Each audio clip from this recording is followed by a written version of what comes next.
too low.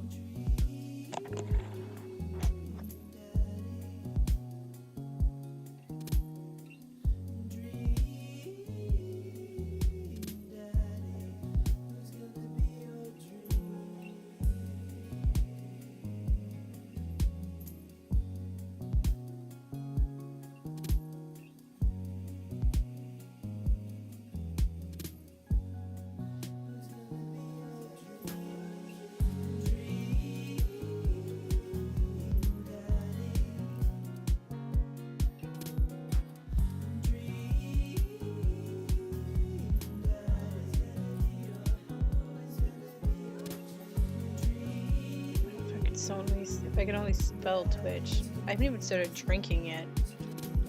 My ice cream's getting cold. Cold? Getting cold? That makes sense for ice cream to be cold. What the fuck? What the hell? What am I even saying?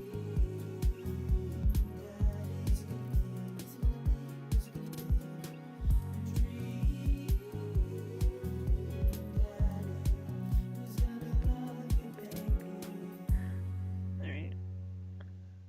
Twitch. Let's open up my own thing so I can look at the chat with y'all. Shit, I didn't look at my dashboard. I gotta go to Twitch and look at my dashboard. Shit. It's part 4 now. I gotta change the info on it. Hold up. It is like my default state. Yes, indeed. Hold on. Let's open this back up just as the music goes. I always forget to do that. It's part 4 now, not part 3. I'm gonna be uploading this to YouTube. I need to have this. Dashboard. Awkward. Totally awkward. 4. Update information. Alright. Let's... Okay. That was good.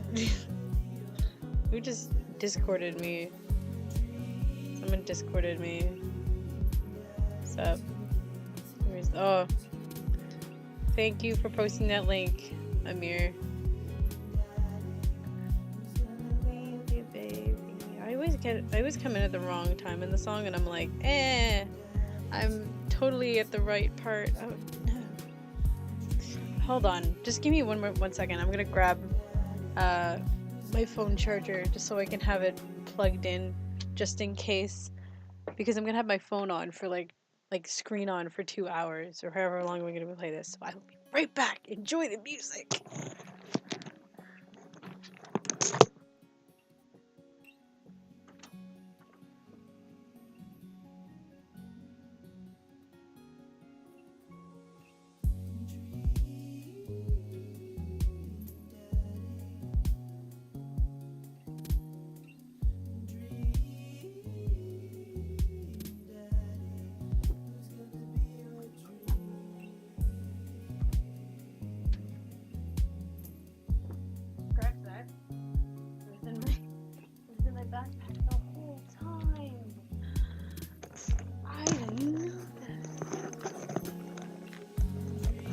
It was just in my backpack, like right here in the room, and I ran downstairs thinking, fuck, it's downstairs. No, it's it's not. Yeah, having my ice cream by my computer is not good because it's gonna be hot. Daddy. This fucking song every goddamn time. What the fuck? No. It's okay. You don't need to do that. Thank you. Sorry about that, Jesus. I'm gonna have to clip so much of this. I wish I could edit these. I don't edit them. Oops. Didn't mean to do that. Alright. So, I think I want to wait for a couple more. Waiting for boyfriend to come on. I'm gonna text my sister, get her to come on. Maybe I'll just like cut out the whole beginning of this right before the game. Just to fuck it. It's all fucked up.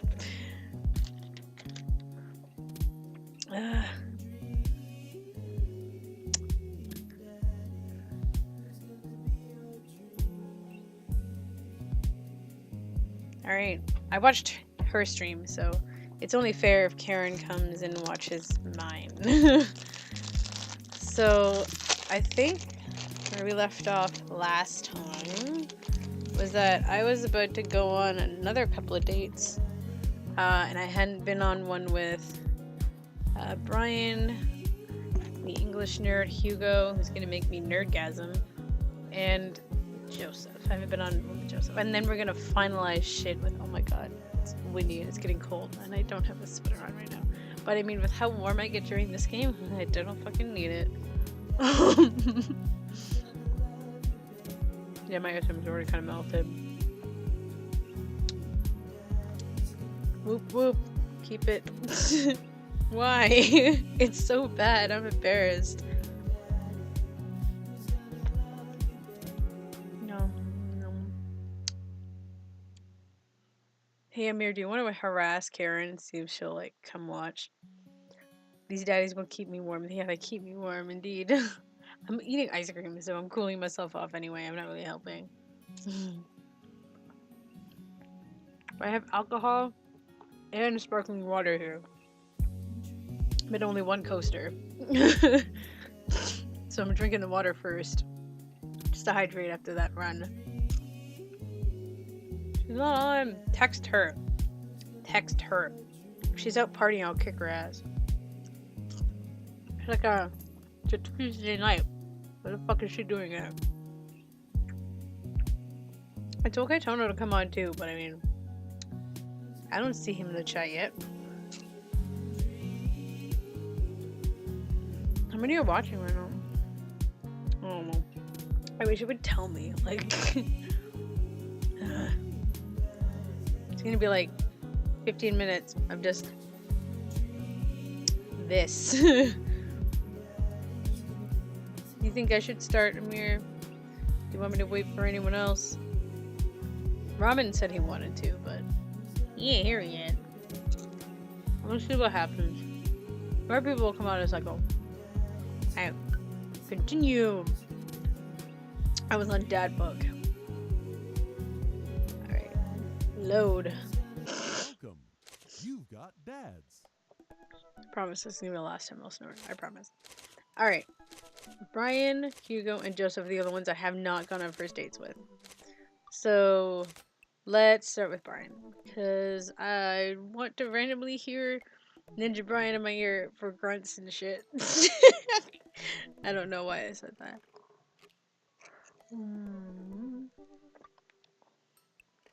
My awesome daughter. Aww. I think you have new ways to grill things, Dad. I feel like fishing, then we'll get along. I'm just kidding. Actually, just how slowly I can cook a piece of brisket on Friday. Oh my god, this ice cream is gonna get all over my shirt. I need two hands. Ooh, I think I found a way. Alright, let's message Brian. Nom nom. I love fudgesicles. I think one thing I noticed about fudgesicles once was that like some of the like original ones, these ones are like fancy ones from Costco that are like 90 calories and healthy and shit. They're super good. But they always tasted like they just tasted like Nesquik syrup. And I used to use Nesquik syrup a lot. Now my tongue's getting them. A lot for like chocolate milk, right? Now we just get like pre-done chocolate milk. But like back in the day I used to make it myself with the syrup. And I had it so hardcore sometimes that I would just like notice that they used something like that in these fudgesicles.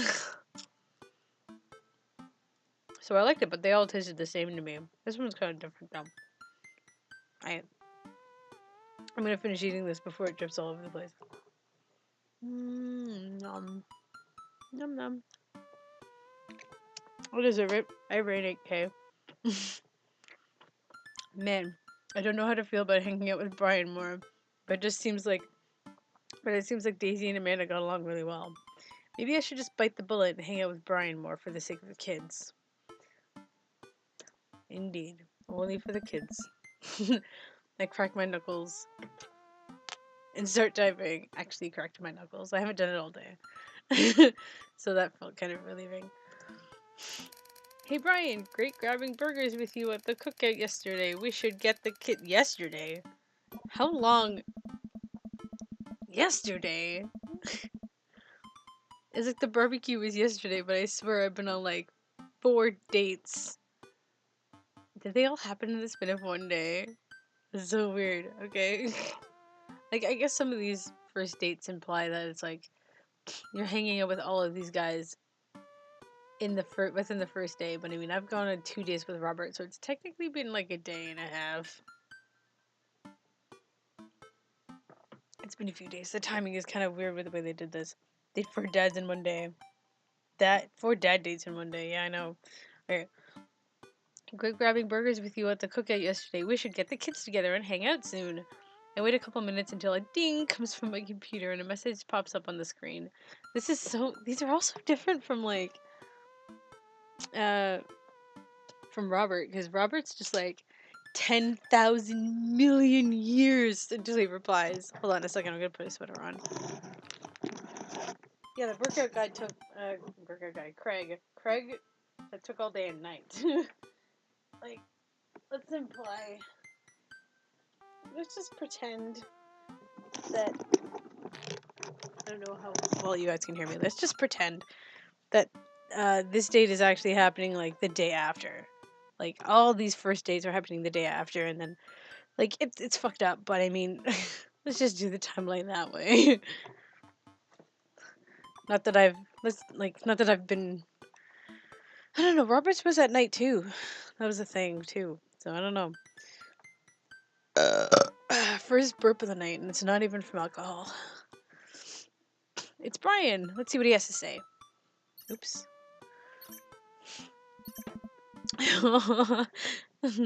He sent his name. That's cute. That's what my mom does. She signs her name after every text, and it's kind of cute. Hey man. Hey man. I always love a good burg with a buddy. We should definitely hang out. What do you think about mini golf? We could bring the girls out and have ourselves a little friendly competition. Rock on, Brian. Oh my god, I'm trying to adjust my headphones. Oh, come on. You adjust a bit more, don't you? Come on, that's what I wanted. There we go. Friendly competition? This is perfect. I know Amanda and I will crush Brian in mini golf. I've been taking her to mini golf courses since she was a little kid, and I'm proud to say that she's almost better at it than I am. I wonder if my voice sounds any different from a concert 2 days ago, but I really doubt it. ... Almost. Oh, she's watching Twin Peaks. Fine. Come on later. Oh shit. Can't lock my phone. I type back. That sounds great, man. Name the time and place and we'll be there. Hey, Amanda. Hey. Hey, would you be over for some mini golf with Brian and Daisy? I'm a little out of practice, and I know my backswing leaves something to be desired, but I think I could keep it in the negatives. Perfect. Come on, kiddo. Let's do this. I love how every first date, other than the one with Robert, has you bringing Amanda with you. Well, not every. Damien, you don't have her with you. Craig, you have her with you. Brian, you have her with you. Matt, you don't. Yeah. You ready for this? This is so cute. Look at this. Yeah. Our matey, as ready as I'll ever be. Why are you talking like that? Because this mini golf is pirate themed? I just now realized that we are indeed standing on top of a giant pirate ship in the middle of a putt-putt course. Oh. Come on, pirate dad. Want you to talk like a pirate with me? Arr, ahoy, scurvy? Let's go with it. I'll make Brian and Daisy walk the plank with my superior golfing abilities. And I mean, doubloon? Come on, Dad. You told me that this was just gonna be some friendly competition. Friendly competition is died for actual competition. I need to prepare my body, mind, and soul to defeat Brian on the field of glorious battle. It's just mini golf. Just mini golf? It's so much more than that. I need to kneel down and place a hand on I kneel down and place a hand on Amanda's shoulder. I just want you to know that there's no pressure. It's not a big deal. Don't worry about it too much, but we have to beat Brian at mini golf. Whatever happened to just having fun? Oh, we will have fun when we beat them. Amanda gives me a side eye. Before I can side eye her back, I spot Brian and Daisy. Ahoy there, mateys! Ahoy! I feel like I fucked up with with Amanda right there. Like, that was probably the wrong thing to say. I don't know.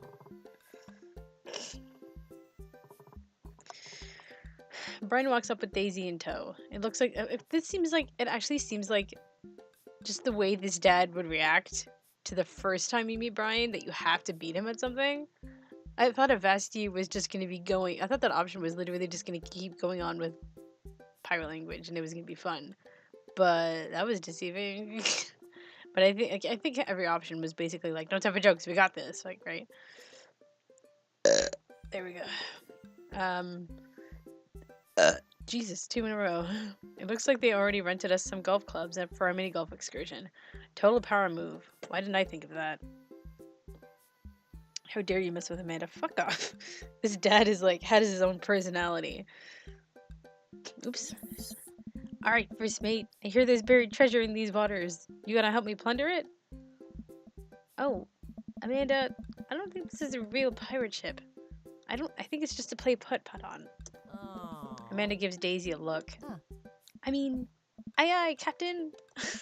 Captain. Daisy winks at Amanda. Ah, look at those two. They're just 2 peas in a pod. So you excited to get some mini golf in? Oh, you know it. ...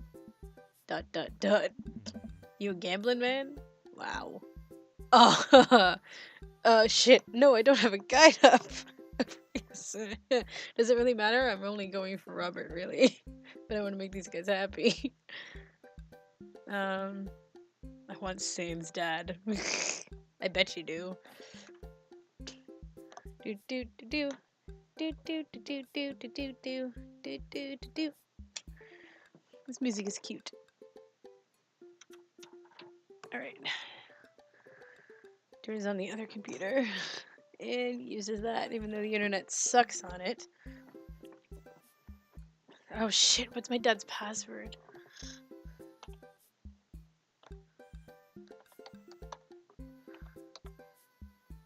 Shit. I don't know it. God damn it. Well, I'm gonna have to leave the chat for a second, I guess. Whatever. Damn it.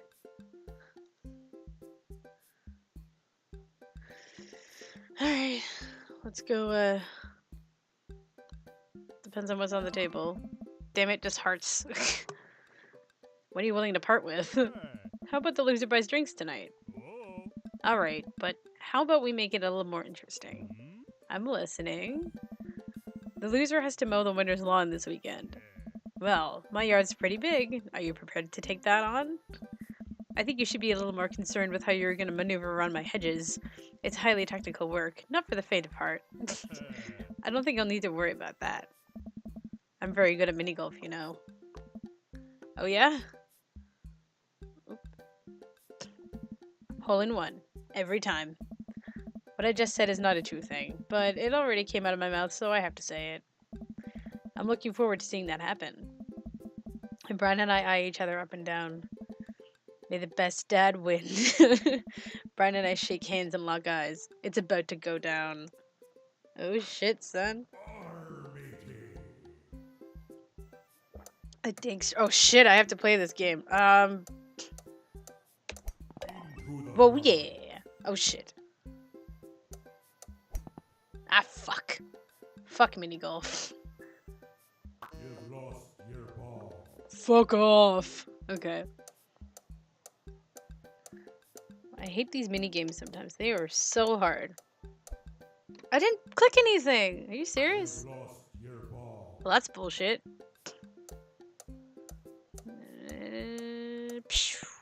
No? You fucking serious? Wouldn't that work? You've lost your ball. Well, looks like I'm losing this. Sorry, Amanda. Oh, oh, oh, oh! Dead men Fuck! sink no Oh, huts. fuck off! This is so hard. Ugh! Don't fuck up? You've Yeah, well, lost I'm your sorry. I guess I'm ball. gonna fuck up.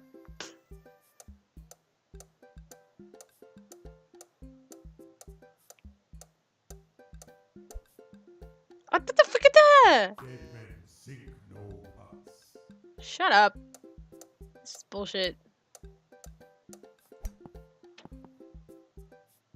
God damn it. Yo-ho-ho and a hole full of bomb. Oh, come on. Why does this have to make me You've feel lost shitty when I your miss? ball. Yo ho ho. Fuck you. I hate this. This sucks. Amanda pulls me aside while Brian and Daisy start walking to the next hole. Hey, you having a good time? I'm having a great time. I'm having a fantastic time trying to destroy Brian underfoot. I just asked because your eye is twitching. No, it's not. I feel my left eye twitch. Amanda raises her eyebrows. Yeah, that's probably me right now. I'm so angry at this. We're here to have fun, remember? It's never just a game. You serious? This is an unfair thing. Maybe I'm being a bit too much. Still, fuck. You're right, it is just a game. A game with extremely high stakes. That's that we are currently losing. It's not my fault. This is a hard game. Amanda, please nail this next hole for me. I need your help to mow more than ever. Not more than more than ever. If it's really that important to you, sure.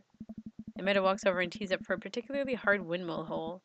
Gripping her club, she winds up and launches the ball into the parking lot. She looks me right in the eye and does an exaggerated shrug. Oops. I disagree with her actions, but I appreciate her act of useful defiance. She walks over and pats me on the back. That was for your own good. Love ya, kiddo. Ugh. Shit, come on. That was too early. You've lost your ball. Into the brine. There we go. Fuck. Yo-ho-ho Everything and a else was so hole fucking full of hard. bomb. Most of these are pretty fucking hard. Yo-ho-ho and a hole full of Oh shit, how bomb. am I gonna do this? Like, no, of course not like that. You've lost This your is, ball. guys, realistically, this is how I play mini golf. I suck this hard. Like, Into the brine. I actually wouldn't have known to do that. Anything? No, you suck. Dead men sink no huts. Oh, fuck off. This is the hardest hole. Oh my god, and I got it. Alright. Shit. Why must you do this to me? Yo ho ho. Achievement progress.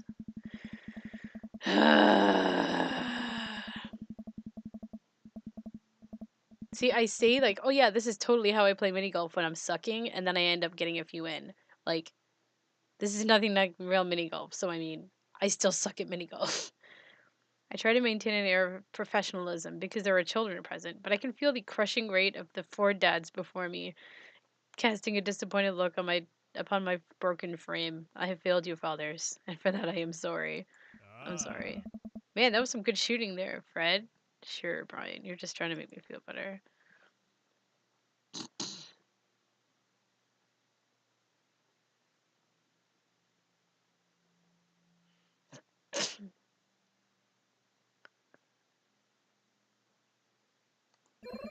Oh, okay, that was the right answer.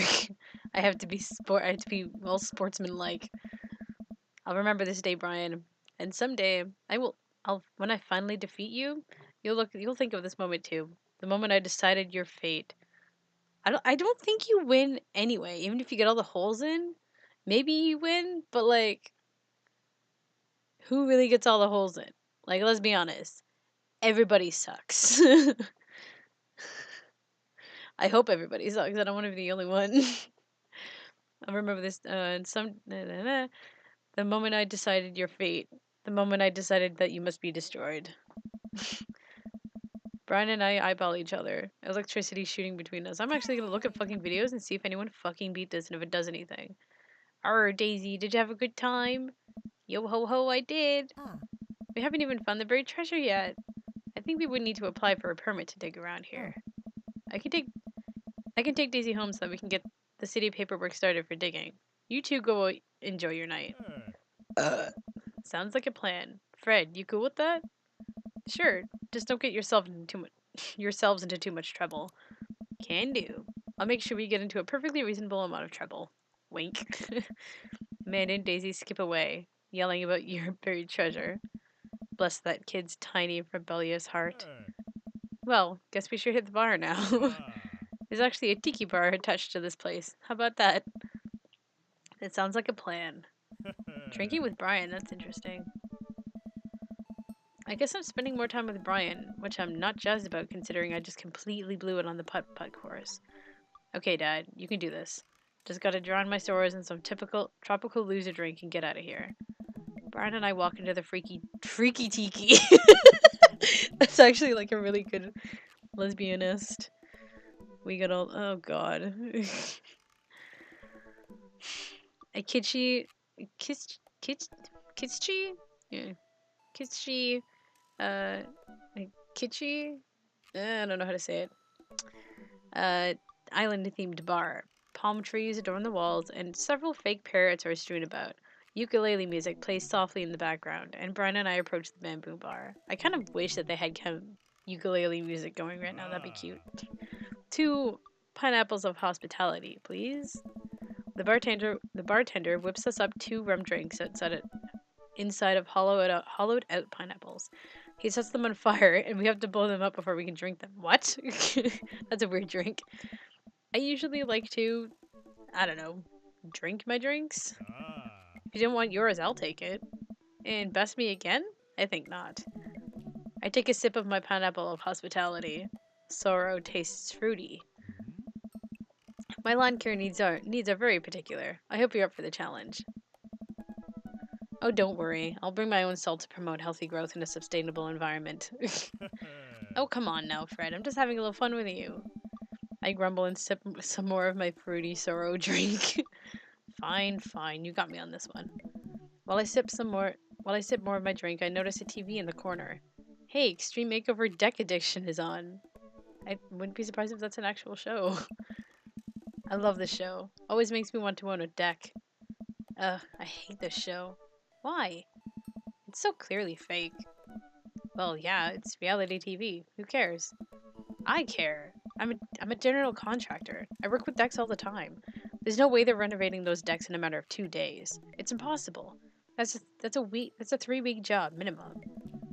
So you want them to cover those 3 weeks extensively in every episode?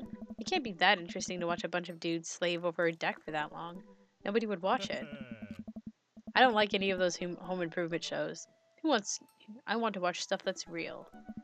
Like the long haul paranormal ice road ghost truckers. I have terrible news for you, Fred. No. Not them too.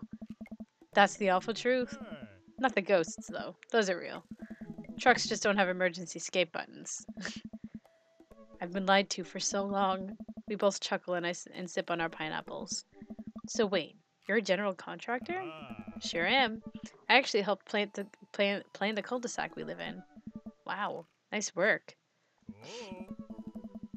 Yeah, kind of took after the footsteps of my old man. He was a general contractor too? The best. He practically built half of this town with his bare hands. It's weird how you spend your whole life trying not to become your father. Then you wake up one day and there you are. But I get to work with my hands and it pays more than enough to take care of my daughter. So it's an absolute dream job. For me at least. Well, that's impressive. Building stuff has always been my weak point as a dad, and I've been okay with that. Until now. But now I must feed him. I do have that patio furniture that I haven't put together while still sitting in the garage. Okay, maybe I should cool it with a dad competition. Gotta keep it light.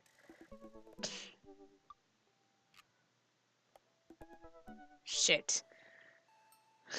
Keep it light. Jokes. Ask about his daughter. Damn it, the daughter was probably gonna be the thing. So, a 3-legged dog walks into a bar. Uh-huh. And he goes up to the bartender and says, I'm looking for the man who shot my leg. Is that how it goes? Nope, but I refuse to admit it. Yes, it's one of those anti-jokes. It's very avant-garde, you know? Oh, it was supposed to not be funny? Sure. I take a long sip of my drink. See? We can keep things friendly here. This is just perfectly pleasant. I could do this all night. Because I feel an innate need to impress Brian and prove I'm better than him, obviously. That's the only reason, I think. Let's keep it moving.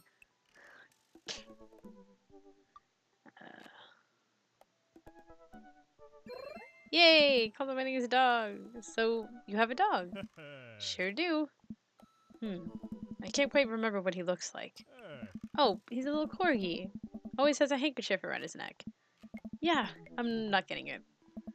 I think it might be a visual reminder. Might need a visual reminder to jog my memory.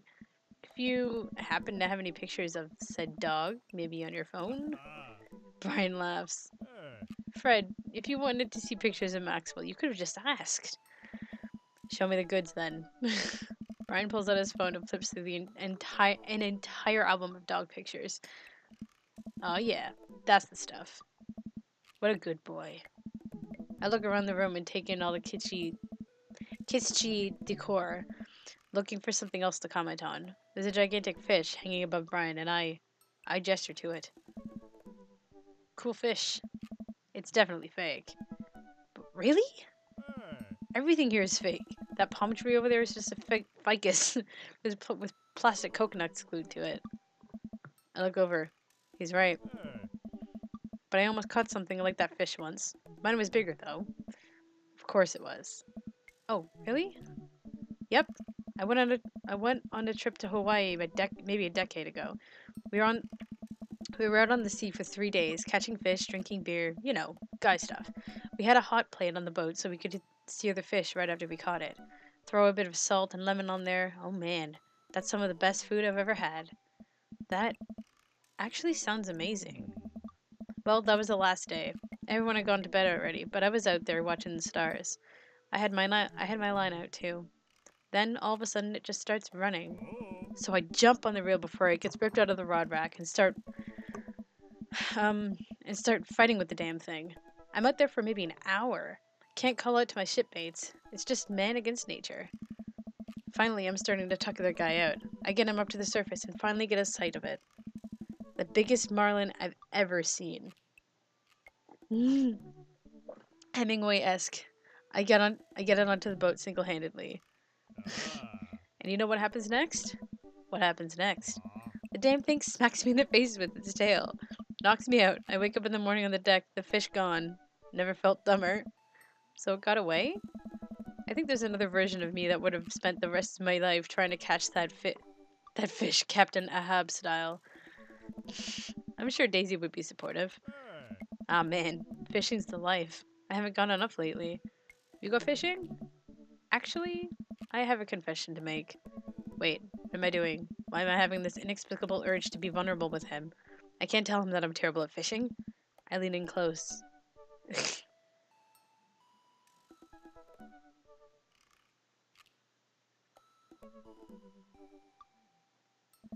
I'm amazing. I'm simply the best out there. And there's no reaction. Okay, since you're such a pro, I'm taking you fishing. Do you want to go fishing? Wait, don't answer that. Yes, you do. We're going fishing. Oh no.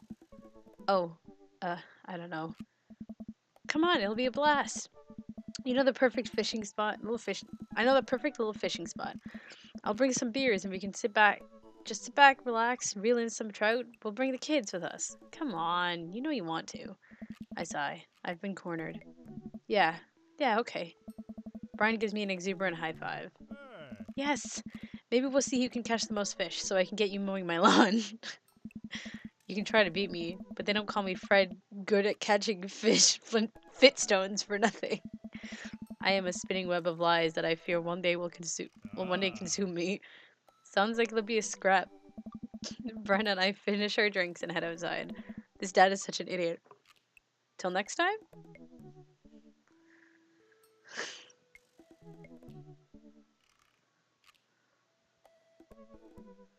I'm real excited. Oh, okay, hearts, that's good enough. To catch way more fish than you, Brian. Oh, Jesus. I refuse to believe that's a word. Kitchen, sure. Nah, I bet it was the stair. Seafood. God, Alex, cheese was flowing. Brian extends me his hand and gives me a friendly but firm handshake. I see that competitive fire in his eyes. This is going to become a whole thing, isn't it? Once Brian takes over babysitting duties, Amanda walks home with me. She immediately plops down on the couch and flips on the TV. It's alcohol time. Because whatever. It always sprays, doesn't it? I just wanted to get it before it gets cold. So, how was your hangout with Brian? It was okay. Oh yeah, he seems like a neat dude. I think so. I don't know. The guy loves a good competition. Sorry. But then again, apparently so do I. What did you and Daisy end up doing? Huh. Oh, we hunted for treasure a bit. For treasure for a bit.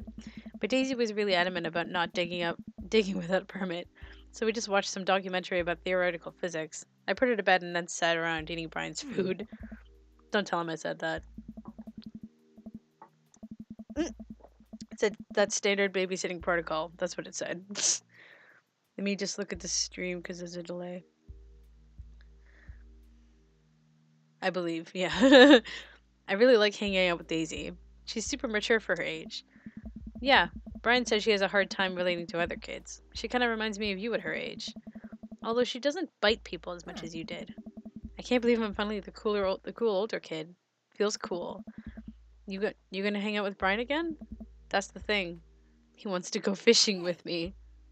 Oh, I told him I was amazing. I was an amazing fisherman. You hate fishing. I know. I'm kind of panicking. I'm sure it'll be fine.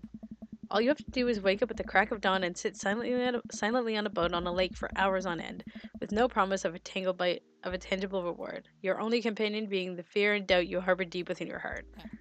Fishing's fun. You'll remind yourself as the world darkens around you and you wonder if it's really if it's really you staring back at yourself in the lake's reflection or simply just the abyss.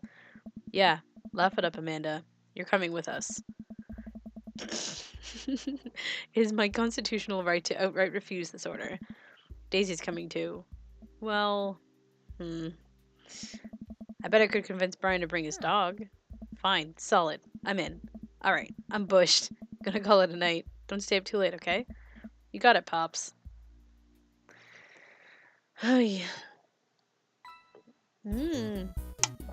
I probably A or B'd it. I want to say A. More or less. Yes! Cool! That sure was something. I love his voice. God, I'm suddenly cold. Luckily, there's a blanket in here. Something like a blanket, at least. Wait. Welcome. You've got dads. If only. Can you imagine? Like, if Facebook had a voice. Oh my god. Just watch. This is gonna happen someday. If Facebook had a voice and it said something like that every time you got on it, just like, welcome, you have messages, you have some notifications from these people. Like, that would be so annoying, I think. Alright. So it's Nerdy Hugo time. Paint my miniatures. Ooh. Middle school teacher, high school teacher, writer. Is middle school, elementary school in America? In the American?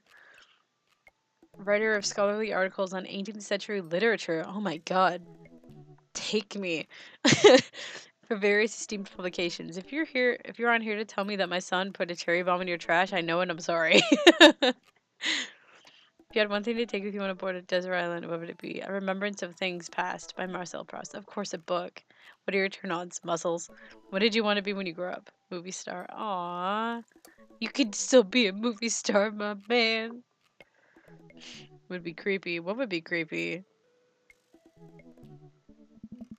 Like a book? Ugh. I navigate to Hugo's dad book page and type out a message. Hey Hugo, great seeing you at the barbecue. Want to hang out sometime? I wait a few minutes before the computer dings. Ding! I'm so glad you messaged me. I definitely want to hang out sometime, but I have a favor to ask. Our class is going on a field trip to the aquarium today, and one of our chaperones called in sick. Is there any possible way you could come by and replace them? Oh shit. Uh-oh. I think about it for a moment. Man, that's a lot of screaming kids that I'd be accountable for. And they're in middle school. Arguably the worst age to be. Amanda silently trudges into the kitchen and pours herself a bowl of cereal. Morning, Amanda. Morning, Pops. Hey, how was middle school for you?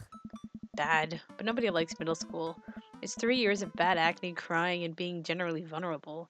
So I guess high school is like, is elementary just like grades 1, 2, 3, and 4, and then 6, 7, 8 are middle school? That would make sense. And then like 9, 10, 11, and 12 are high school. That makes, yeah. That's why they're 18 when they leave. I was 17 when I left high school.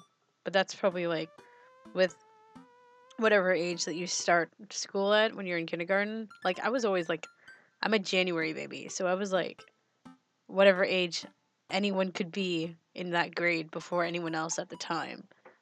You know, of course, before I went to university, and then there were people who had birthdays before me, but yeah. Ugh. Everyone sucks. No self awareness. It's just a bunch of hormonal teenagers locked in a gross old building for 40 plus hours a week, doing long division and starting fights over, I don't know, pizza day? Top 40s pop? Middle schoolers should be avoided at all costs. What was your middle school experience like?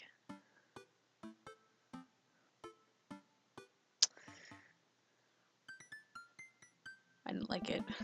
I had my first crush in middle school, and I'm still bitter about it. Alexis Stuggs. You hurt me, and I'll never forget. What'd she do to you? I stare off into the middle distance, remembering the 24 hours that we dated and the 3 times we held hands between class periods. Then I remember the bitter betrayal. Her leaving me for Arnold Birmingham. Him making me eat dirt in front of her. I wonder if this changes when you decide to have like a second dad. Like, have Amanda have another dad instead of a mom. So, like, I wonder if you do that and then it has like boy names because you grew up being gay, right? So I wonder if that changes. I'm pretty sure it does.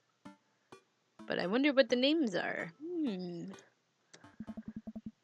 I don't want to talk about it. See, middle schoolers are reprehensible. Wait, why are you asking me about middle school? Oh, Mr. Vega requested my help to chaperone his middle school class to the aquarium. Jesus. Just wanted to know what I was in for. You get to go to the aquarium? Are you kidding me? The last field trip I got to go on was to the clam chowder factory. They didn't even give us clam chowder. What? That is a travesty. They gave us square pizza at a clam chowder factory. If you go to a clam chowder factory, they have to give you clam chowder or else it's not fair. Oh, that is why you won't eat clam. Is that why you won't eat clam chowder anymore? No, it's because Bobby Willingham threw up into one of the vats of clam chowder and I'm the only one who saw it happen. It haunts me. Right. Let's leave that story firmly in the past. Anyway, you should just do it. Mr. Vega sounds like you could really use the help. Plus, you get to hang out with cool fish. Amanda, I get kind of weird about aquariums. The ocean makes me nervous. What, are you worried that a whale is gonna pop out of the touch tank and swallow you whole? Don't you put fear in my heart. Well, do they have penguins there? Yes, they have penguins there. Then it's settled. Penguins outweigh fear of the ocean. Fear of ocean. I sit back at the computer and let Hugo know that I'm available. He tells me to meet him at the aquarium and gives me the address. I grab my keys and kiss Amanda on the forehead before I head out. Stop brapping. But this is like my thing, isn't it? Does the burp every time? Do times at light speed. Elementary is till 5th grade, right? Then 6 to 8 is. I have no idea how it works. Stuggs? Maybe it's Stitches and Arnold and Stuggs. It's which is Arnold and Suggs. I arrive at the aquarium and the school buses have beaten me there. Preteens huddle around their teachers in small groups, yelling at each other and goofing off. Every teacher looks like they're at their wits' end. Eh. Hugo jogs up to me looking frazzled. Oh yeah, his voice is gonna bug me. Those stupid sound echoes. Frazzled. I'm so glad you're here. Hugo! Hmm. It's been a debacle all morning. We're short-handed and most of the kids won't stop screaming, as I'm sure you know is the case with all middle schoolers. I lived through Amanda at 12. I'm all too familiar. Oh. Great. Well, it's you and me chaperoning a group of 10 kids. They're over there. Hugo walks me over to a gaggle of preteens who are all sitting on the ground, playing with their phones. They're not kicking each other like some of the other groups, so we're off to a good start. Oh. Can you guys put your phones away? All of the kids look up for a moment to stare at Hugo, then go back to texting. They then go back to texting. At least they're quiet? Too quiet. These guys are up to something. I can feel it. There's no way. They're too busy thinking about not getting food stuck in their braces to pull any stunts. It's middle school after all. Oh. We'll see. Oh, this is cute. The classes start filing into the aquarium, and Hugo hands out massive stapled packets of paper to each kid. These are due at the end of the field trip. Yes, this will be for a grade. No, you can't borrow a pencil. The kids collectively groan and grab the sheets from Hugo.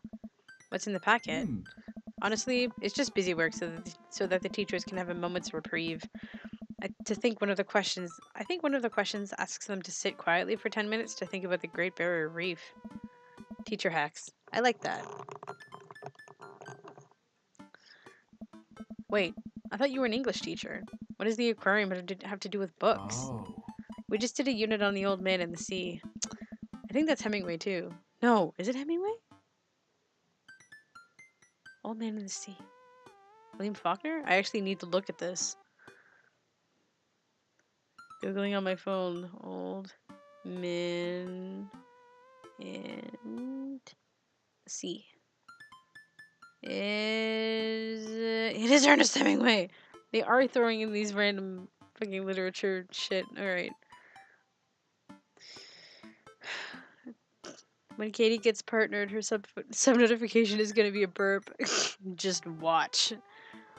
I just did nothing quite like introducing kids to the futile perseverance of the human spirit by making them pet stingrays. It gives us time to check out some of the exhibits as well. Come on, they have a phenomenal section of tropical fish. Selection? It might have been selection. This, nah. It is selection.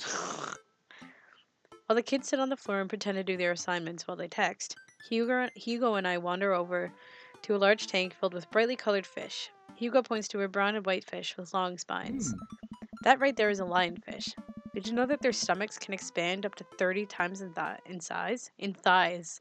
Up to 30 times in thighs. Whoa. Oh. Their spines are venomous too. Nature is hardcore. Ah. You think that's bad? You think that's bad? Take a look at this one over here.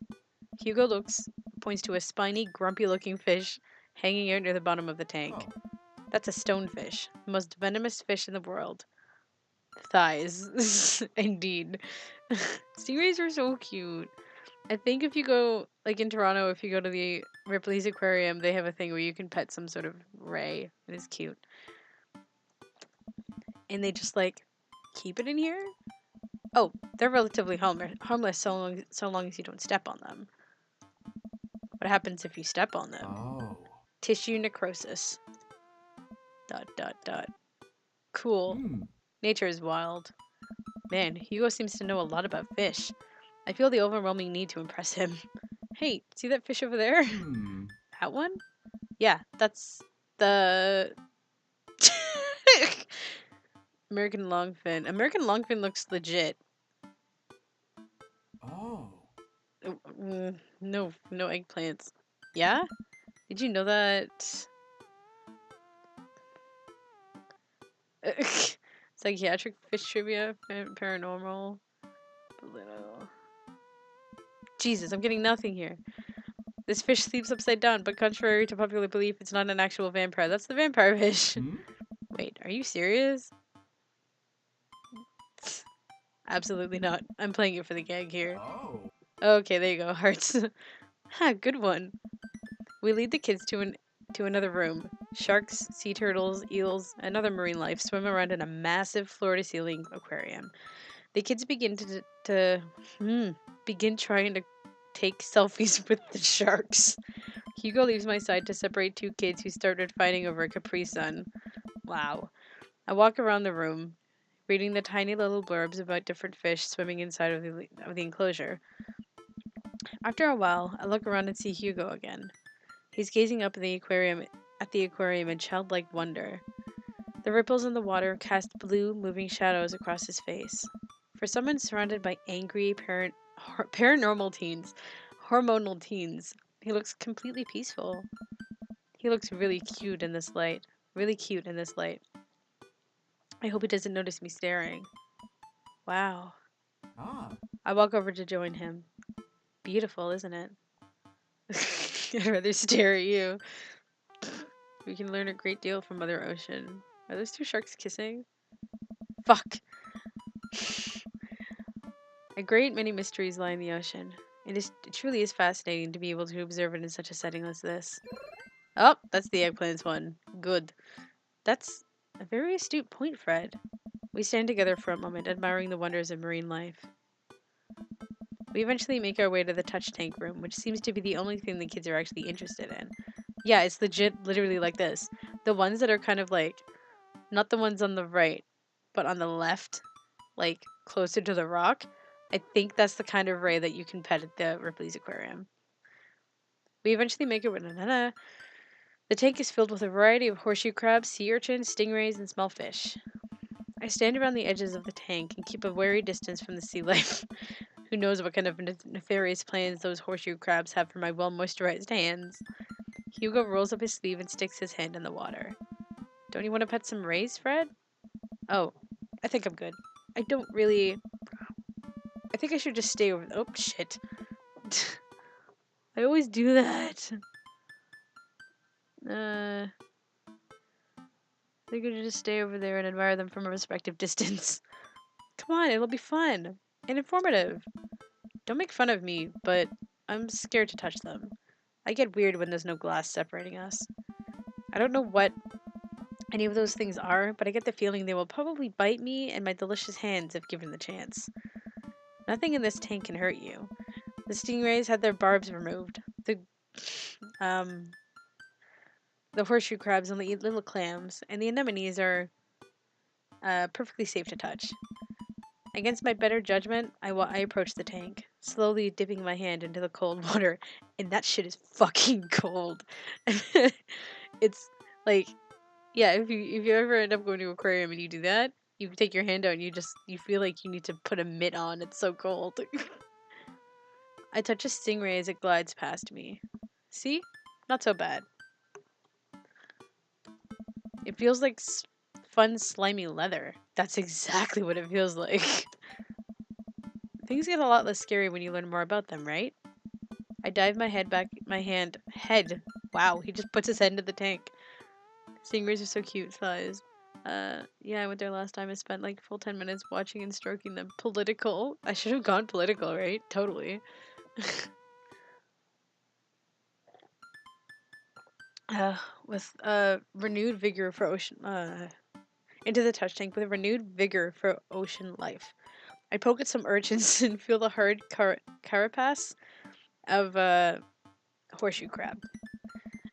My hand brushes against Hugo's as we reach for the same anemone. I pull away, blushing. Hugo smiles at me. Hey, you're supposed to be touching the fish. Sorry, I just get a little carried away sometimes. Wait, that girl over there looks suspicious. Why's that? Oh. Are backpacks usually that wet? Hold on. Susan, get back here! Hugo runs after a middle schooler and catches her before she can make it to the exit. Want to tell me what's in the bag? Textbooks? Want to tell me what's really in the bag? Susan won't budge. I walk over to Hugo and the girl. I think he might need a bad cop. Look, kid. I'm not afraid to hit a child. Holy fuck. We don't have time for games here. It's an easy 5 to 10 in the clink.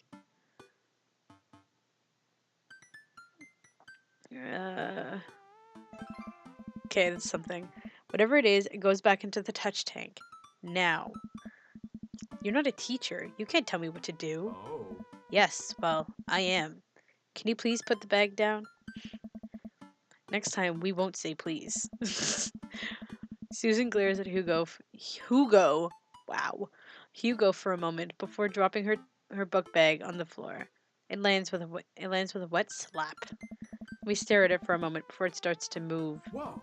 Hugo leans in and unzips the backpack. A horseshoe crab frantically scuttles out and across the floor. An employee swoops in, scoops it up, and places it back into the tank. She gives us a disapproving look. Jesus, Susan, what was your plan? I was trying to free him. To where? Outside? Where he was gonna die? Eh. Susan, go back to your group. We'll discuss this later. Yeah, and hands where we can see him. Susan sulks off, leaving me alone with Hugo. He gives me a pat on the shoulder. Middle schoolers have sticky hands. I doubt that's the first time that's happened here. Or the last. In the next room, we see a variety of smaller tanks. Sea urchins, tiny fish, and a rainbow of beautiful underwater plant life surround us. Yes. Look over there. Yes. 5 to 10. Why? I wanted, maybe, I don't know. I didn't want to be too harsh. Hugo. I don't know what the 5 to 10 meant. I don't know. I didn't look. I'm sorry. Hugo points to some seahorses gathered at the bottom of a tank. One of them is in the middle of giving birth. Hey. Jesus. That's actually the male seahorse. It sort of takes fatherhood to a new level, doesn't it? Hey kids, come check this out. There's a male seahorse giving birth. A low murmur from the students. They just jump back on their phones. Fun fact. Male seahorses can give birth and then get pregnant in the same day. That's interesting. I think I knew that male seahorses had something to do with, like, maternity things. Man, we thought we had it hard. I wonder if they have to deal with their kids' awkward teenage years, too. However many thousand of them. You seem to know a lot about marine life, Hugo. Yes. It's not really my specialty, but I do make a point to learn as much as possible whenever I can. That sounds like such a teacher life. Like, just learning all the time. I think that learning shouldn't end when you leave school. We should challenge ourselves to find out more about the things we don't understand every day of our lives. That's actually kind of what I try to do with YouTube videos about educational stuff, like screenwriting and how movies work. Which actually kind of ruins movies for me, because every time I watch a movie, I'm looking at how shots are placed and how things are written. It's whatever. It's fun. Because if you stop learning, I don't think you'll be able to grow or change as a person. Good point. But I still don't trust the ocean. We'll get there. We finally make our way over to my favorite part of the tour, the Arctic exhibit. Do we get to see the penguins? I say, childishly. Yes, we get to see the penguins. ... Hell yes. We can look at the penguins. Ooh. Our group of kids run around the exhibits. They won't stop tapping on the glass of the puffin enclosure, trying to get their attention. For at least a few moments, teachers, chaperones, and students alike seemed to be having a great time. What was I so worried about? This isn't too bad. Something about Pingus, huh? Hugo suddenly grabs my arm. Oh my god, there's a student in the penguin enclosure. Holy fuck. Wait, just kidding, it's very bad. Is it one of ours? It most certainly is. Molly Henderson, Susan's friend. I look over to the penguins and see a determined-looking kid crouching behind a rock. She's hiding just out of sight of one of the employees.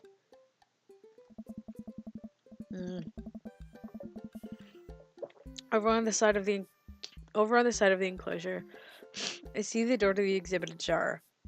Was it unlocked the whole time? We gotta stop her before the staff bans our school for life. Hugo looks around. I'll create a distraction. Hugo runs toward the puffin exhibit and addresses the entire room. Everybody, everybody, everybody!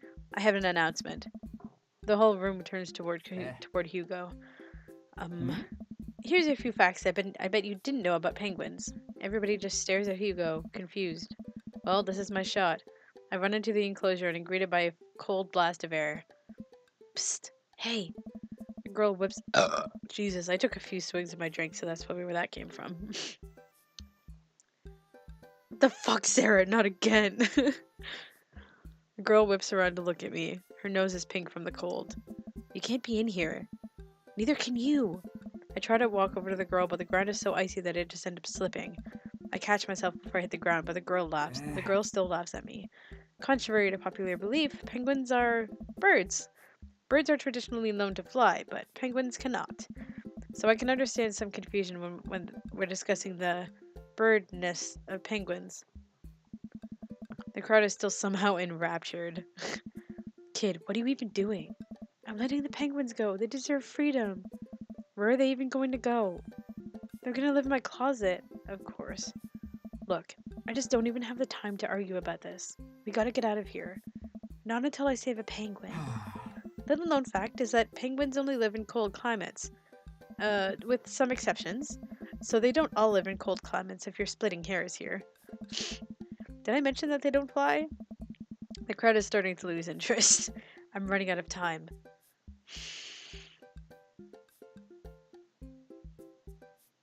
Fuck. I feel like I actually have to look this up. I'm going away from this for a second. Hugo Guide Dream Daddy. Indie Obscura? Jesus. It's just Indie Obscura. That's the website I've been using, I think.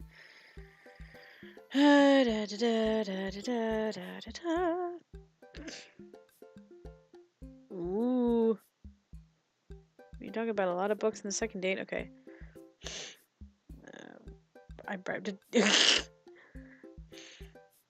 We don't have time for games here. Penguin minigame.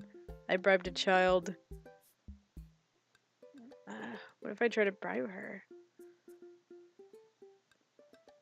Luna's a wiggly fish. I should have picked political fish travel, whatever. I will give you $20 right now if you leave with me. Molly thinks for a second. Okay, well, give it to me right now. I reach in my pocket and pull out everything I have, examining each bill. Okay, well, I have 12 and some change. Also, there's a button here. Is that enough? Pay me the other 8 later and we have a deal. We move on to shake on our arrangement before I suddenly realize there's a wave of penguins on their way out of the enclosure. We're gonna have to block these birds. Oh shit. There's a game! Here we go with the game. Block that bird. Oh shit. Oh, that's what I do. I don't want to hurt these birds.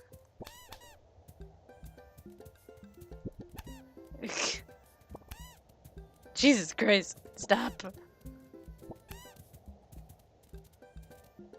I think I might actually do better in this game. Stop. Stop. Stop. All of you back. Back. Back. Back. Back. Back. Back. Back. Back. Back. Back. Back. Back. Back. Back. Everybody back. Nope. Nope. Fuck. It's not my fault. There's too many of them.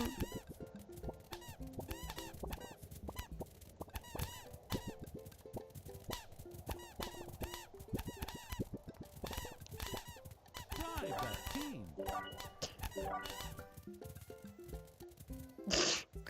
I can't help that they escaped. They just happen to escape. This is too complicated. The minigames are so mean.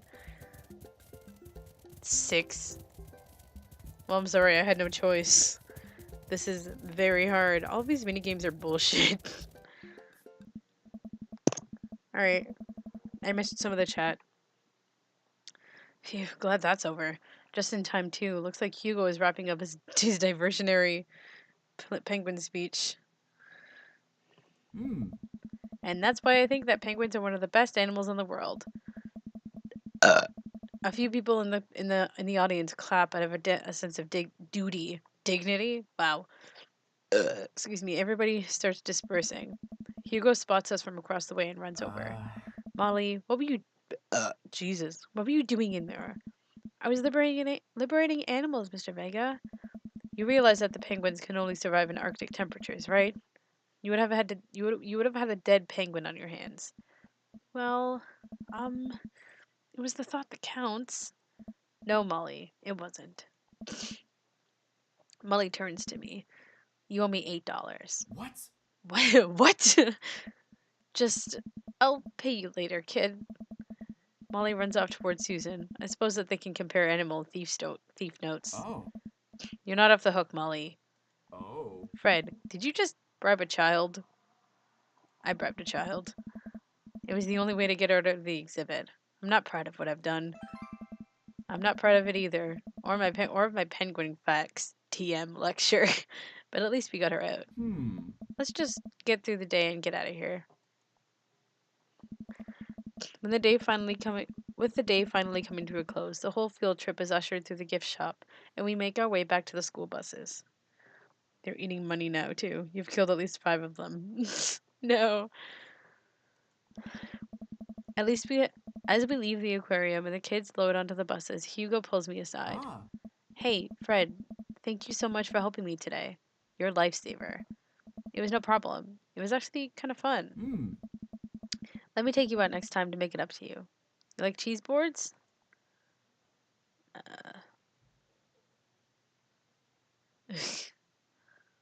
I love cheese boards. Great. Well, I gotta make sure the kids don't steal anything else. See you around. I walk inside to find the house empty. I wonder where the panda's at. Before I know it, Amanda pops in through the front door. What you up to tonight? Just doing some homework. How was the aquarium? It was an adventure. Some kid tried to steal a penguin. We've all been there. I had to run in and grab her before any of the employees saw. You got into the penguin enclosure? Did you steal a penguin for us? Amanda, no penguins were stolen thanks to the valiant efforts of myself and Mr. Vega. It was nice getting to spend some time with Hugo though. I'm surprised he helped complete a covert op. He's actually kind of a what? Kind of a stick in the mud? He's actually pretty cool. I had a good time with him. Alright, too much adventure for me today. I'm gonna go rest my eyes. You mean take a nap? There's a difference. You'll learn when you become a father. Shave with the grain. Date complete. Please, at least an A. Please. Help. That was so good you gave me goosebumps. Goosebumps. That was S rank? I only got 1 eggplant. Alright. That's... wow. Alright. Welcome. Asiago getter. These are dads. Okay. Time for the married man. Oh my god. Catholic man. Let's see how this goes. What are your turn-ons, my loving wife? Wow. Medicine is not always the best medicine. Eat a lot of broccoli. Broccoli is great. I like broccoli. Especially cooked broccoli. His family's a little weird, but Joseph seems cool. I should take him up on his offer to hang out. They all offer to hang out. Wait, how do I hang out with a priest? I don't go to church. Should I be Jesus-y? I imagine Joseph's family staring at me as I fumble through some sort of prayer attempt. Maybe not too Jesus-y. A light smattering of Jesus. Maybe... will he want me to pray? Is he going to pray to me? Pray at me? Do I have to pray at him? Talking to Joseph, huh? Gah! Amanda, how many times have I told you not to sneak up on me like that? I selectively ignore it every time you do, Pops. My phone is getting really hot, probably because I'm, like, charging it while it's doing a lot of things. I don't want it being warm anymore. Just a sprinkle of Jesus. Yes. Amanda looks over my shoulder at the screen. Joseph can't read your mind, you know. If you want to talk, just message him. But I've never been friends with a priest before. What do I talk about? My favorite Bible passages? Ice cream socials? Khakis? First of all, he's a youth minister. He's youth minister with a tattoo, not a priest. There's a difference? You're overthinking it, Dad. Listen, just put it like this. Hello, neighbor. Thanks again for the invite to the barbecue. I'd love to hang out soon if you're not too busy. Isn't that a little too business casual? Fine, fine. Give me the keyboard. I got this. Amanda focuses on the keys. Hi, Joseph. It was great meeting you and your family. I'm still new around here, so if you'd like, I'd love to hang out with you and get to know you. See ya. The smiley is a nice touch. Almost immediately, I receive a response. Oh shit! I forgot to do a timer. Well, let's just say I started at 9:30. What'd he say? Huh, that wasn't so bad. He signs his name, too. Hi, Fred. If you're not doing anything in a bit, the kids and I are baking treats for the church bake sale today. We'd love to have you over. It'll be a blast, so let me know. Joseph. He uses a lot of exclamation points. I'm more concerned about him signing his name with a title? Tilde? Tilde. Tiled? Whatever. I'm willing to let it slide this time. I respond back. Sounds like fun, Fred. Well, guess I'm doing this. Save a brownie for me? Promise me you won't sneak up on me anymore? Promise me you won't sneak up on me anymore. Amanda stares at me unblinking. I don't make promises I can't keep. Real to a fault, Pops. And Dad, please don't be weird about the religion thing. Me? Weird? Never. We're gonna be weird about this. I make the short walk over to Joseph's place. Don't be weird, Fred. Wait. Dot dot dot. What if they hang up a bunch of crosses? Or collect those little porcelain babies? What if they're all praying? Do they pray before dinner? During dinner? Over the porcelain babies? The door begins to creak open. A shadowy figure obscured on the other side. Who's there? Fred? The door opens the rest of the way. It's Joseph's eldest. What's his name? Hey.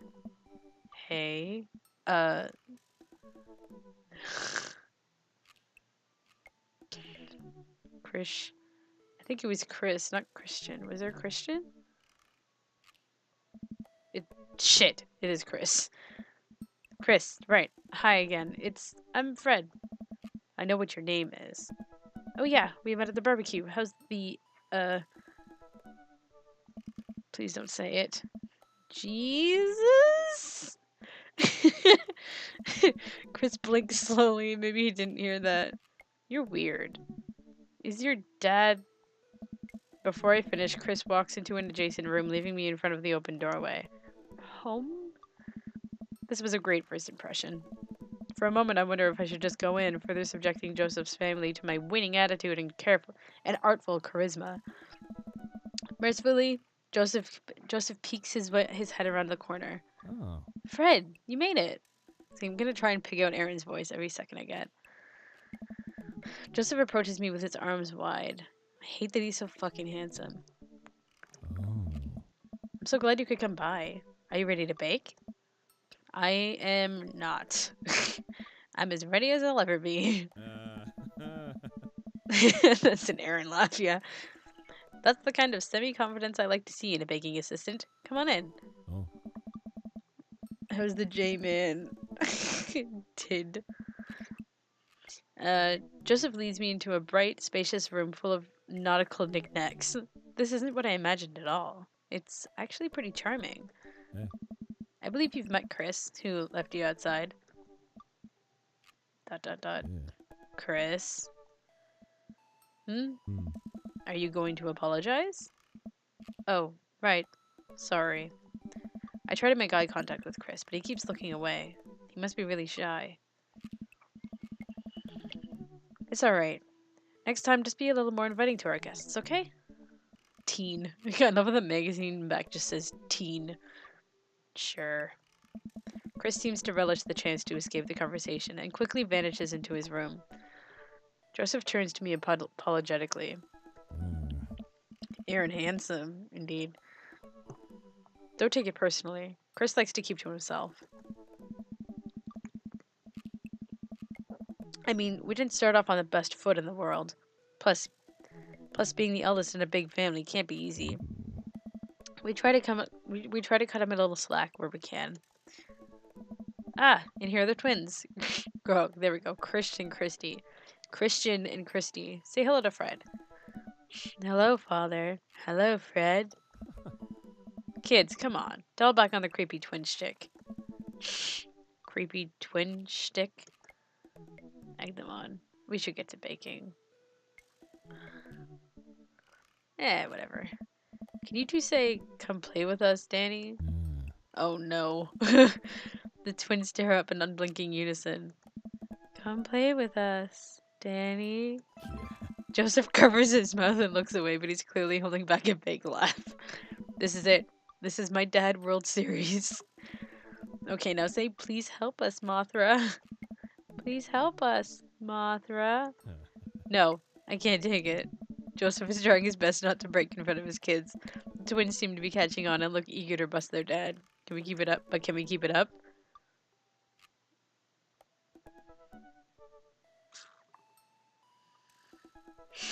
Something creepy. Now say, they all float down there. They all float down there, Father. Joseph can't take it anymore. Despite his quiet protestations, he's laughing pretty hard into his hand, and the kids giggle with him. Oh my god, they smile. I've never seen them smile yet. The twins, obviously pleased with the new arsenal of spooky weapons, leave the room to terrorize the rest of the community. My work here is done. Wow. I'm going to be hearing those lines for weeks. Next time we hang out, I'll try to teach them some lines from The Thing. Alright, so it looks like we've got a bit of a troublemaker in our hands. You think you can out-trouble a career pro? I don't know, but Ooh, Cracker Barrels. I'm suddenly interrupted by a loud crash from the kitchen. What now? That doesn't sound good. Christy? No one responds. Joseph furrows his brow and motions for me to stay where I am. Wait here a minute. Joseph rushes into the kitchen. I remember this with Amanda. Half of fatherhood is trying to keep your kids from finding creative ways to kill themselves. And he's got 4. Talk about worry. I take a seat on his... That's probably one reason why I don't want to have kids. Like, trying to have enough responsibility to be like, oh shit, fuck, gotta keep them away from everything. Like, I don't like having to worry about that. I take a seat on his surprisingly pristine couch and twiddle my thumbs. Examine bookshelf. It's a pretty sturdy wooden bookshelf. It looks handmade. Did Joseph build this? There's a big stack of what look like travel magazines. Hyenas of the Serengeti, the underwater mysteries of the Antarctic, and on and on. Seems like Joseph really loves a good adventure, unless this is a Mary thing. Who knows? Next to them are a couple of Bibles. Looks like he's covering all the Bible bases. King James, New American Standard, the Bible for teens? He is a cool youth minister after all. On a higher shelf, there are a bunch of old romance novels. Judging by the wine stains, these must be Mary's. The newest one looks like Hot Body Johnson, Sex Detective. Yo, it's the Shinning Kids. And Jesus' dad. Heck, Joseph was a carpenter. Yes, we get the whole... That actually makes... I just noticed that, actually. Duh. Though, like, Hot Body Johnson, Sex Detective. Wow. The 8th installment in... Wait, this is a series? Examine coffee table. There's a couple cool knickknacks on the coffee table in front of me. Hey, a cross. Hey, another cross. This one looks a little different. And a 3rd cross. Unified design aesthetic. Smart choices. There's also a brass thing here. It looks like something a sailor would use to navigate with. I think they're called sextants. Good old Christian women. Those Bible girls are freaks. Fuck me in the ass because I love Jesus. Sex. Well, you have this many kids and things are bound to end up on the floor. no matter how hard you try to keep it clean. I spot a terrifying cloth doll that appears to have had both arms pulled off several times. It's been stitched back together a lot. The tag says C plus C, of course. I set that down and spot a house plant. Hey, little guy. Keep being you, tiny house plant. I spot one last thing on the floor next to the houseplant. It's a silver necklace. Wow, this looks expensive for something casually tossed on the floor. Ugh, I'm gonna have to blow my nose. It's been a while. I guess I should go in the kitchen and see what's up. You know, the only way I can't give up that virginity. I walk into the kitchen to find Joseph holding Christy in one arm. She seems a lot calmer than she was a moment ago. I raise an eyebrow at Joseph. The twins are a lot more manageable when they're separated. Where's Christian? He ran off. Christy dips a spoon into the brownie butter and gives it a taste. Dad, it's too sweet. You're too sweet. What a charmer. No, I'm not. You're so sweet we might have to water you down with spiders. No, not spiders. Joseph begins tickling Christy with his free hand. Between laughing and squirming, I don't know how he's got a hold of her. But that girl is locked in place. The man is a professional child wrangler. Wrecked.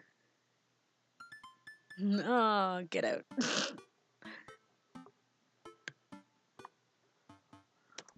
Christy fixes me with her best puppy dog eyes.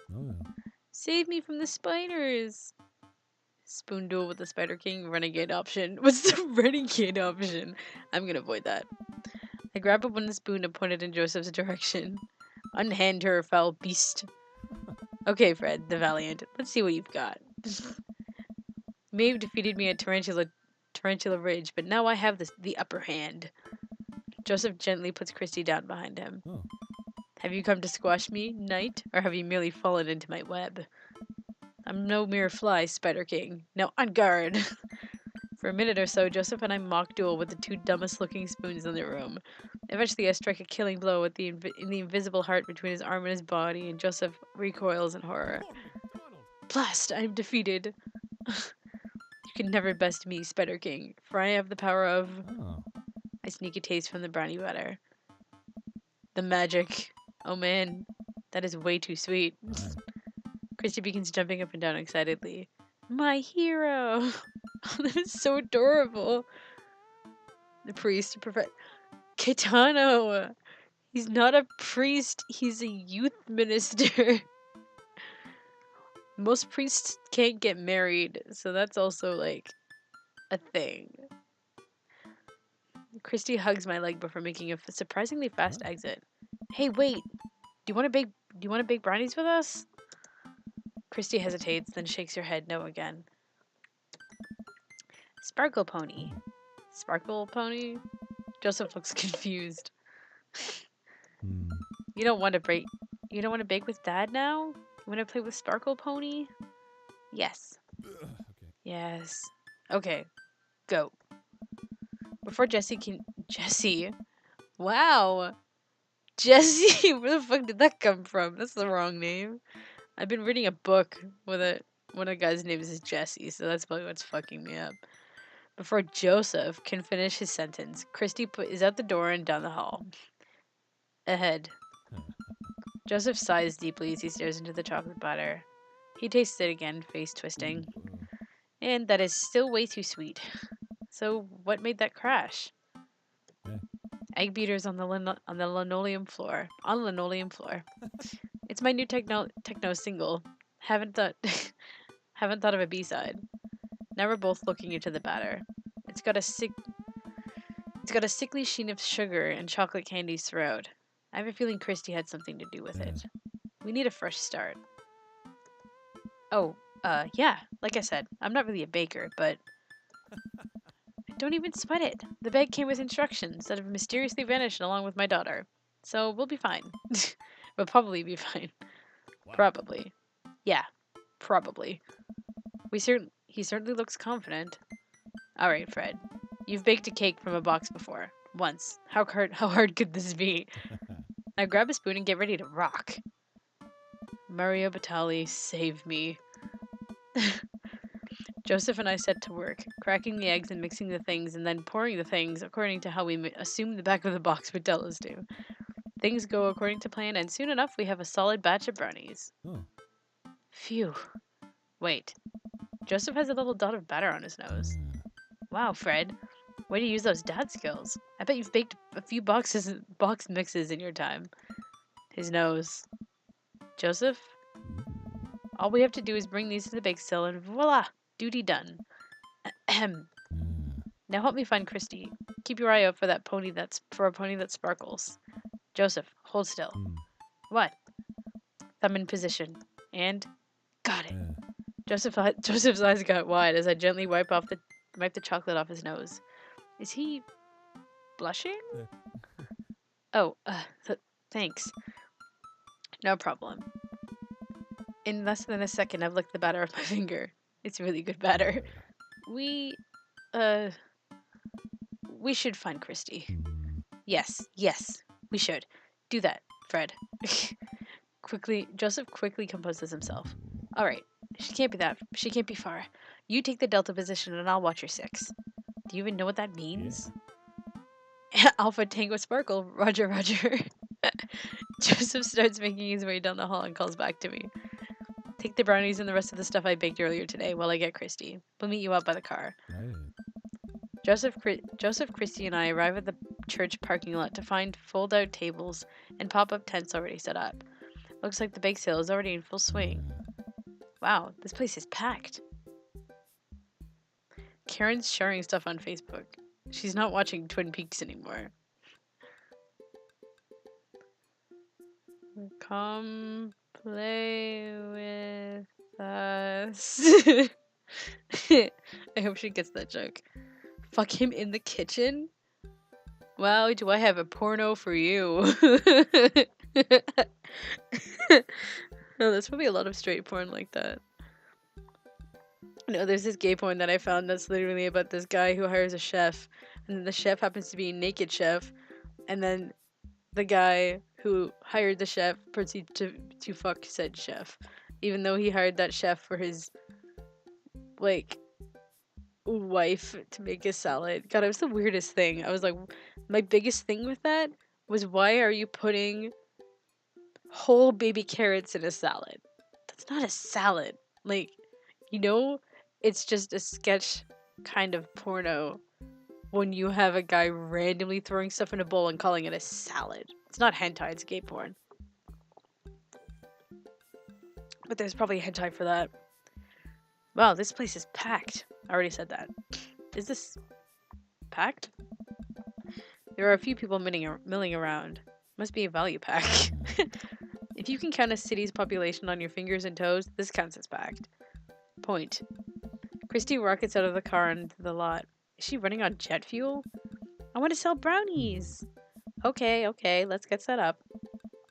I want to see Mom. She's down by the other row of tables helping out with another group. Want to go over there and help her and tell her I say hi? Mom! Christy zips off immediately. Joseph seems unconcerned. Does she always run that fast? Nice. Yeah. And I can only catch her half the time. These knees aren't what they used to be. Even though you look buff as hell, man. I remember when Amanda was her age. I couldn't get her to sit still for 5 seconds. Yep, great age to deal with. While Christy's gone, Joseph and I arrange all of our baked goods on the table and settle in. I really need to bring lip balm in here too. Who the fuck puts whole baby carrots in a salad? Monster, right? Hentai gay porn, same thing. Hentai is like straight anime porn, and there's way too many big titties in that, and that is not realistic at all. Not that yaoi can be realistic with some stereotypical yaoi hands that I avoid like fire, but... Alright, back to the game.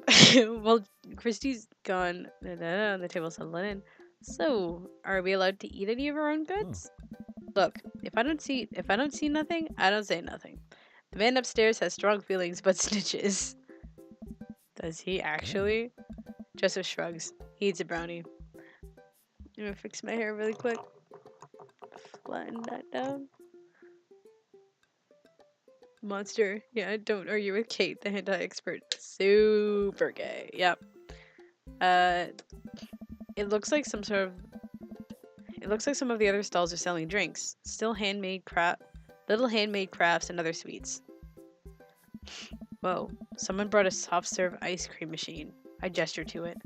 How are we supposed to compete with that? Oh. Please, this isn't my first time to the rodeo. The bake sale rodeo. There's actually no rodeo here. It's just a bake sale. I think you and I put together can make one pretty convincing argument for these brownies, don't you? I hope so. Sneak another brownie and to ease your fear of public interaction. Oh yeah. Heart's good enough. We high five. If you bake it, they will come. Hey. Ooh, hey Matt. It's not long before we have our first customers. Oh. Hey dude. Hiya. Matt, Carmencita. Great to see you guys out here. Hey. Happy to support a good cause. Plus, as the owner and proprietor of the Coffee Spoon, an establishment that specializes in baked goods, I have to scope out the competition. Joseph leans closer to me. Huh? This guy knows his stuff. Stay on your toes. So, what recipe did you use for these brownies? Don't say we use the box recipe. Don't say you use the box recipe. That is a tongue twister. It's just how Nona used to make. Let me tell you a story, Matt. Oh my god, why did I pick that option? The way they made brownies in the old country? Yeah, that's all thanks to Grandma Fitstones.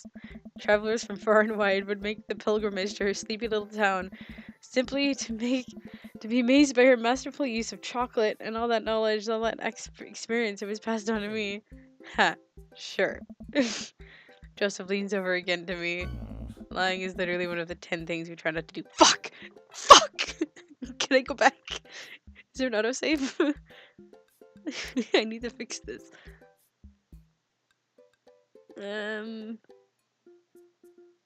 Yeah, okay, let's just do this again. That was I shouldn't have lied.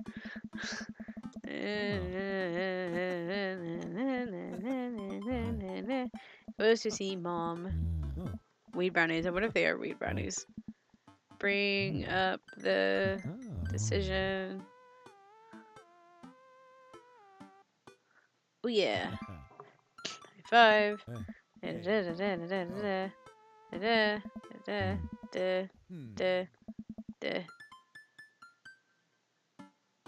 That is kind of a lie. We improvised. You guys kind of improvised. We just let the baking spirit move through me, A little bit of flour here, a pinch of salt there. It's sort of like interpretive dance. Oh, whatever, I skipped it. Interpretive cooking, yes. Good, that wasn't a lie. You can never make the same thing twice. Every batch is special. There will never be another batch of brownies with the exact flavor sensation that these right here have.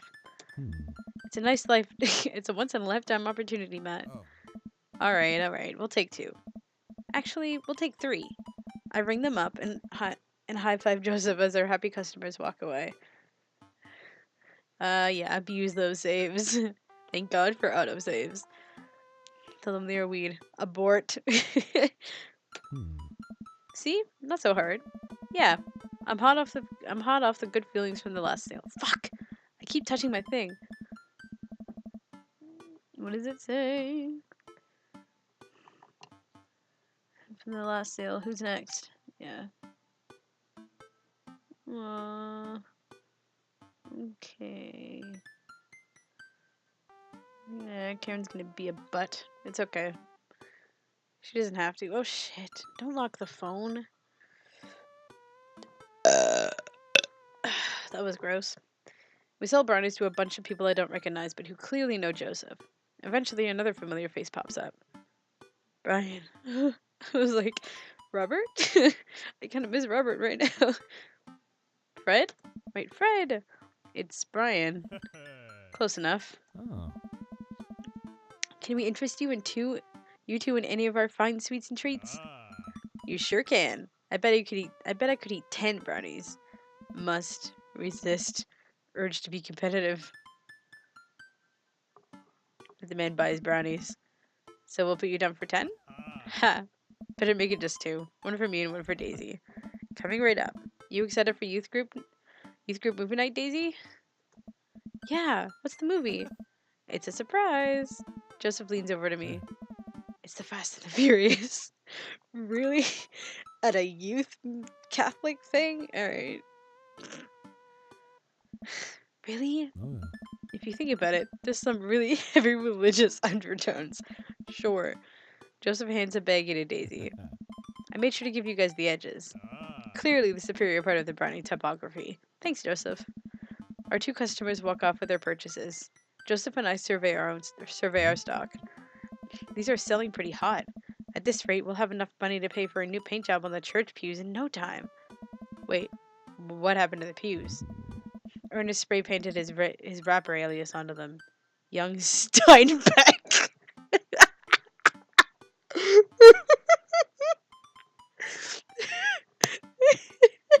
I just died. Uh, let's see if she responds to this. Young Steinbeck. Oh my god. That's such a... Everything is a literature pun. It was, I think George Steinbeck? What did he write? I have no, I think he wrote Of Mice and Men. That's what I remember. Ernest, you legend. I would have gone for Young Man in the Sea, but I can respect that. Speaking in ministerial terms, Ernest is hard to reach. In father terms, Ernest is kind of a turd. Being a cool youth minister seems like a lot of work. Oh. It is, but it's worth it. Oh. Although, sometimes I wish... Hmm. Never mind. What? Hmm. It's kind of silly, but... Do you ever wish you could just drop everything and go lounge around on a beach somewhere in the tropics? Drink fruity blended beverages, fall asleep on a hammock? You know, basically live out a Jimmy Buffett song? ...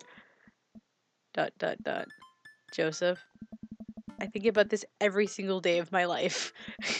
My dream is to live in Margaritaville. Oh. One day, my friend. One day we'll be on island time. We take a couple more sills on to some more church patrons. Everything seems to be going smoothly. Off in the distance, I spot my old buddy Craig. Oh. Craig! Yeah. He's gonna be a hard sell. Craig's a fitness man. I think he comes to these bake sales to test himself, to see if he has the resolve to refuse processed sugar. Oh. Are you sure you're ready for this? We go way back. I got this. Ooh, all the kids. Craig jogs up to our table, to the art table, with Briar and Hazel in tow. They're each finishing an ice cream cone, so it's unlikely we're gonna sell them on brownies. Probably won't be able to sell the baby. She's impossible to read. It all comes down to Craig. Hmm. Hey, bros. Hi, Uncle Joseph. Hi, Amanda's dad. Ooh. Would you be interested in one of our delicious homemade brownies? Oh. I don't know. Tempt him? What'll get Craig to remember that one time? Tempt him. Remember that one time. Hey, Craig. When we were freshmen, remember how our next door neighbors pranked us by switching our laundry detergent with dish soap and how the washing machine exploded with suds? And then we decided to get back at them by baking brownies for them, but sprinkling high intensity hot sauce into the mix, and then we watched them cry after eating it. Yeah. I would feel bad, but we had to clean up the laundry room ourselves. Anyway, these brownies are like that, but without the hot sauce. Maybe you should get one more for old time's sake. Oh. Craig thinks for a second. Well, the girls just want a game. Oh. You know what? We'll take one for each of us. Okay. Even River? Oh. I'll eat hers.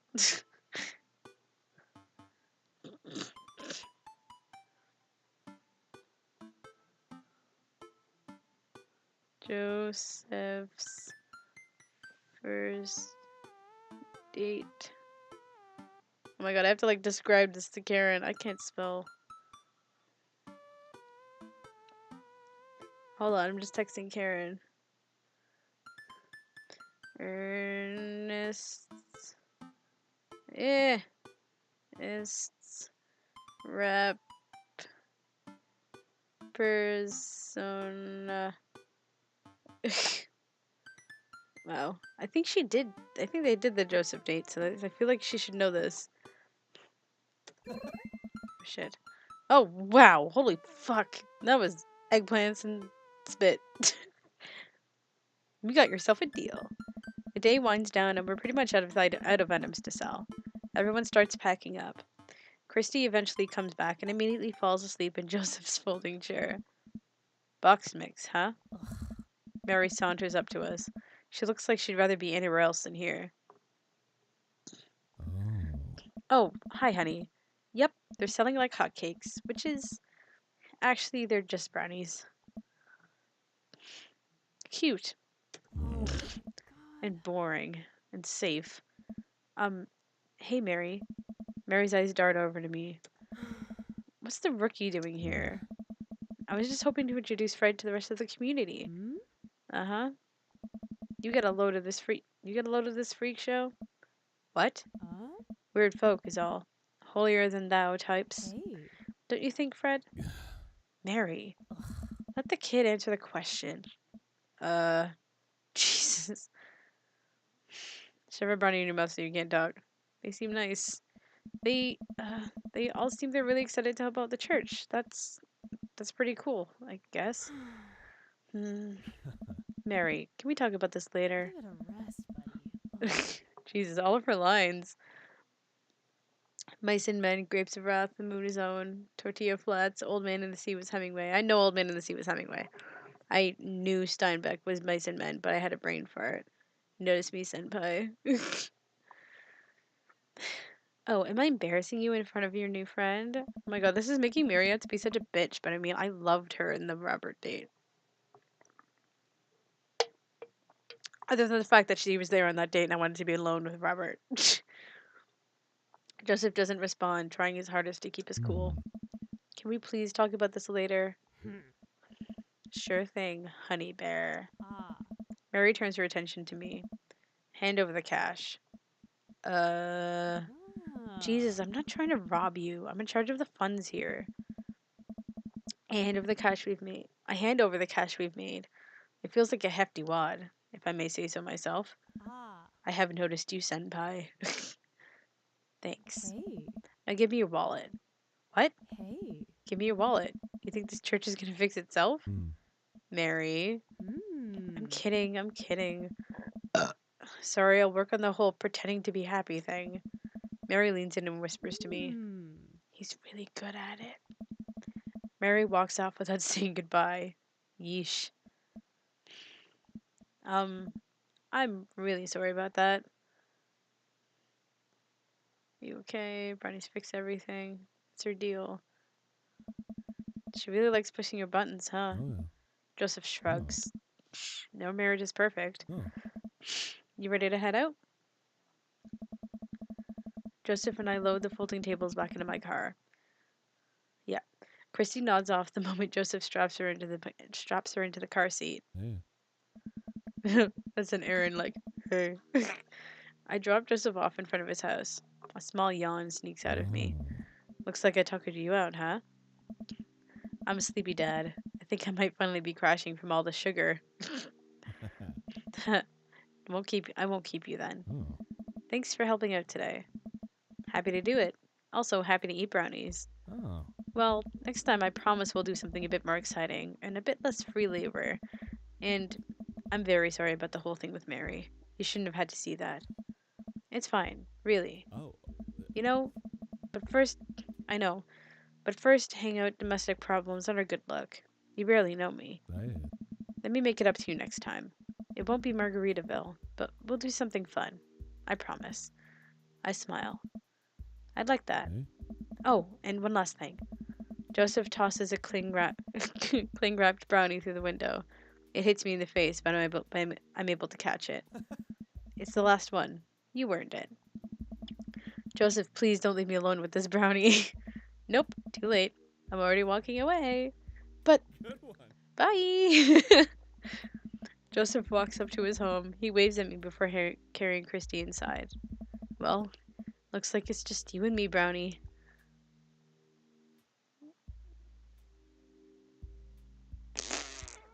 If I save it, I might give it to I'm gonna save it. I pocket the brownie. This might come in handy down the road. I step inside to find Amanda doing her homework on the couch. Hey, Father Unit. Hi, child that I'm required by law to care for. How's homework? It's really fun and educational. Really? How long have you known me for? Right. How was the bake sale? Good. I think I really could have made a good life for myself as a brownie salesman. Glad to hear it. So what? Were there any extra brownies? Or did you maybe sneak one? Or I think for a moment I realized that I still have the. Yeah, this was the thing. If you eat it, you're a bad dad.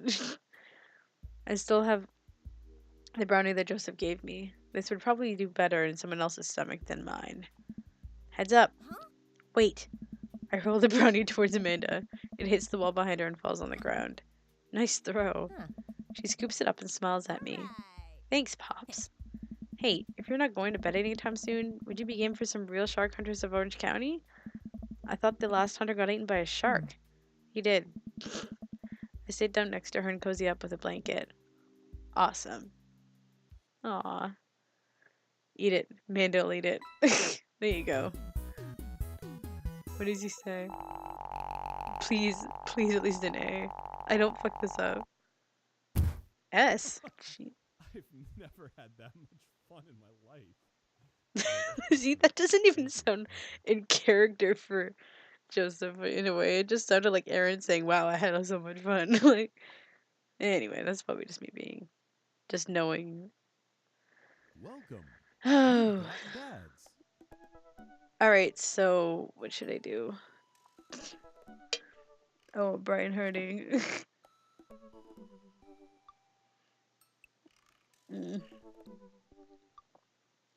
Should I go on second dates? I don't know.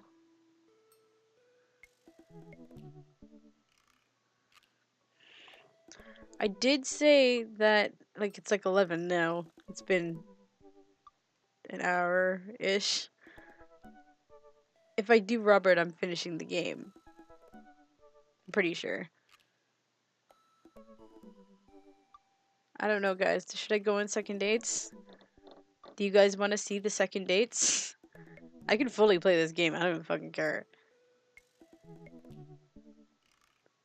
I'm kind of intrigued to see the other dates. So I think I'll do the second dates and then finish with Robert. Like, but then I don't... Who are my faves? All of them. Karen just asked, who are your faves? Hugo. And... I don't know. Damien's could be interesting. Wanna see Joseph to I want to see what Craig's second date is. If I do him, I finish game. I don't know if I wanna. Guys, give me something. Yo. Should I do second dates? I just want to know if I should do second dates. Do you guys want to see second dates? I can always do second dates. I don't fucking care. I don't know what the... I don't think I want to do Brian. I don't want to do fishing. Because it's going to be a live fest. But it would be interesting to actually see something other than play anything. I don't really want to finish the game yet. You solve a mystery. Craig's is good. You solve a mystery. Okay. And then you go camping.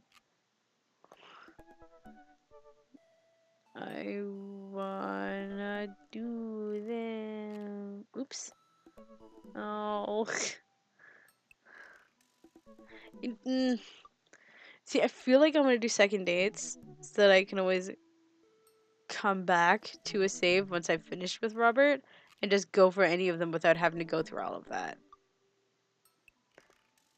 So fuck, I hate this.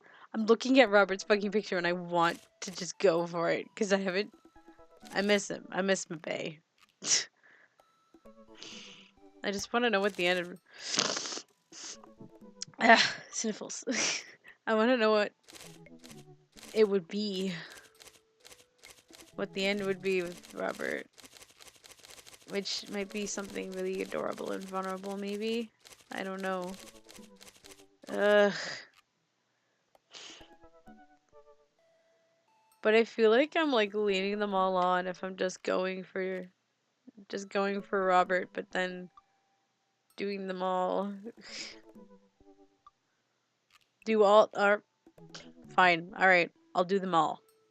I'll do what I can and see what I get to by maybe midnight, 12:30. I'm willing to go 3 hours with this if I have to. Alright, so let's go back around and start with Craig. Yeah, let's go with Craig. You know what? Like, just thinking about it, like, going straight edge for Robert was actually kind of boring. Because there's all these other dads you can possibly go to. But then, if you just straight edge for one, it's boring because you just get them, and then you have all the other guys that you could have different experiences with just to get the full 100% of the game, you know? That's my thing with it. I really want to get some good quality time in with Freg. Fuck. With Craig. Last time we hung out, he was so busy with the kids and fending off 30 moms that I feel like we barely talked. Actually, if you guys want, I can come back tomorrow or maybe even Friday night. Friday evening maybe, and then do this again just to finish it. I don't know. I can do this weekly. I don't give a shit. I always think about how I want to just do this game and like just play it all the time, but I like the experience of having you guys excuse me, watch me do this because I didn't get that with Asagawa Academy, and I had a lot of feelings about that game. So let's keep going with the feelings about this. And of course, it's up to me. All right, we're doing all the second dates. Ever since the first time we hung out, I've been trying to get up a little early for runs. I don't think I'm going to be as embarrassing as last time. Maybe I'll even catch up with him now. I type out a message to him on Dadbook. I haven't been training on my run game recently. Ready for round 2? Craig responds almost immediately. Dude, of course, emojis. I don't know why he didn't just send an emoji rather than type it out. Another message pops into my inbox from Craig. Let's meet up early tomorrow morning for my favorite morning activity. Brunch. I type back. Brunch? What's that? Oh, right. Oh, you run and then you get brunch. Of course. Craig and I agree to meet to a time to meet in the morning, and I have a chance to spend the evening hanging out with Amanda. So, do we have we doing pizza tonight? Again? Can't we do like a salad night? Dad, are you on a health kick? Not yet. I formed the committee to examine the possibility of being on a health kick. They haven't returned with their findings. Dad, if you want a health kick, then I have to go on a health kick by virtue of being under the same roof as you. And I don't know if they have the constitution for that. The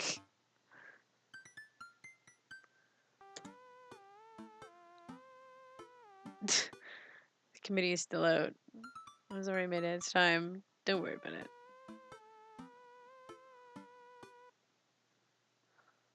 Let's just say the committee isn't back with its findings yet. This is a multi-year assessment on several bureaucratic levels.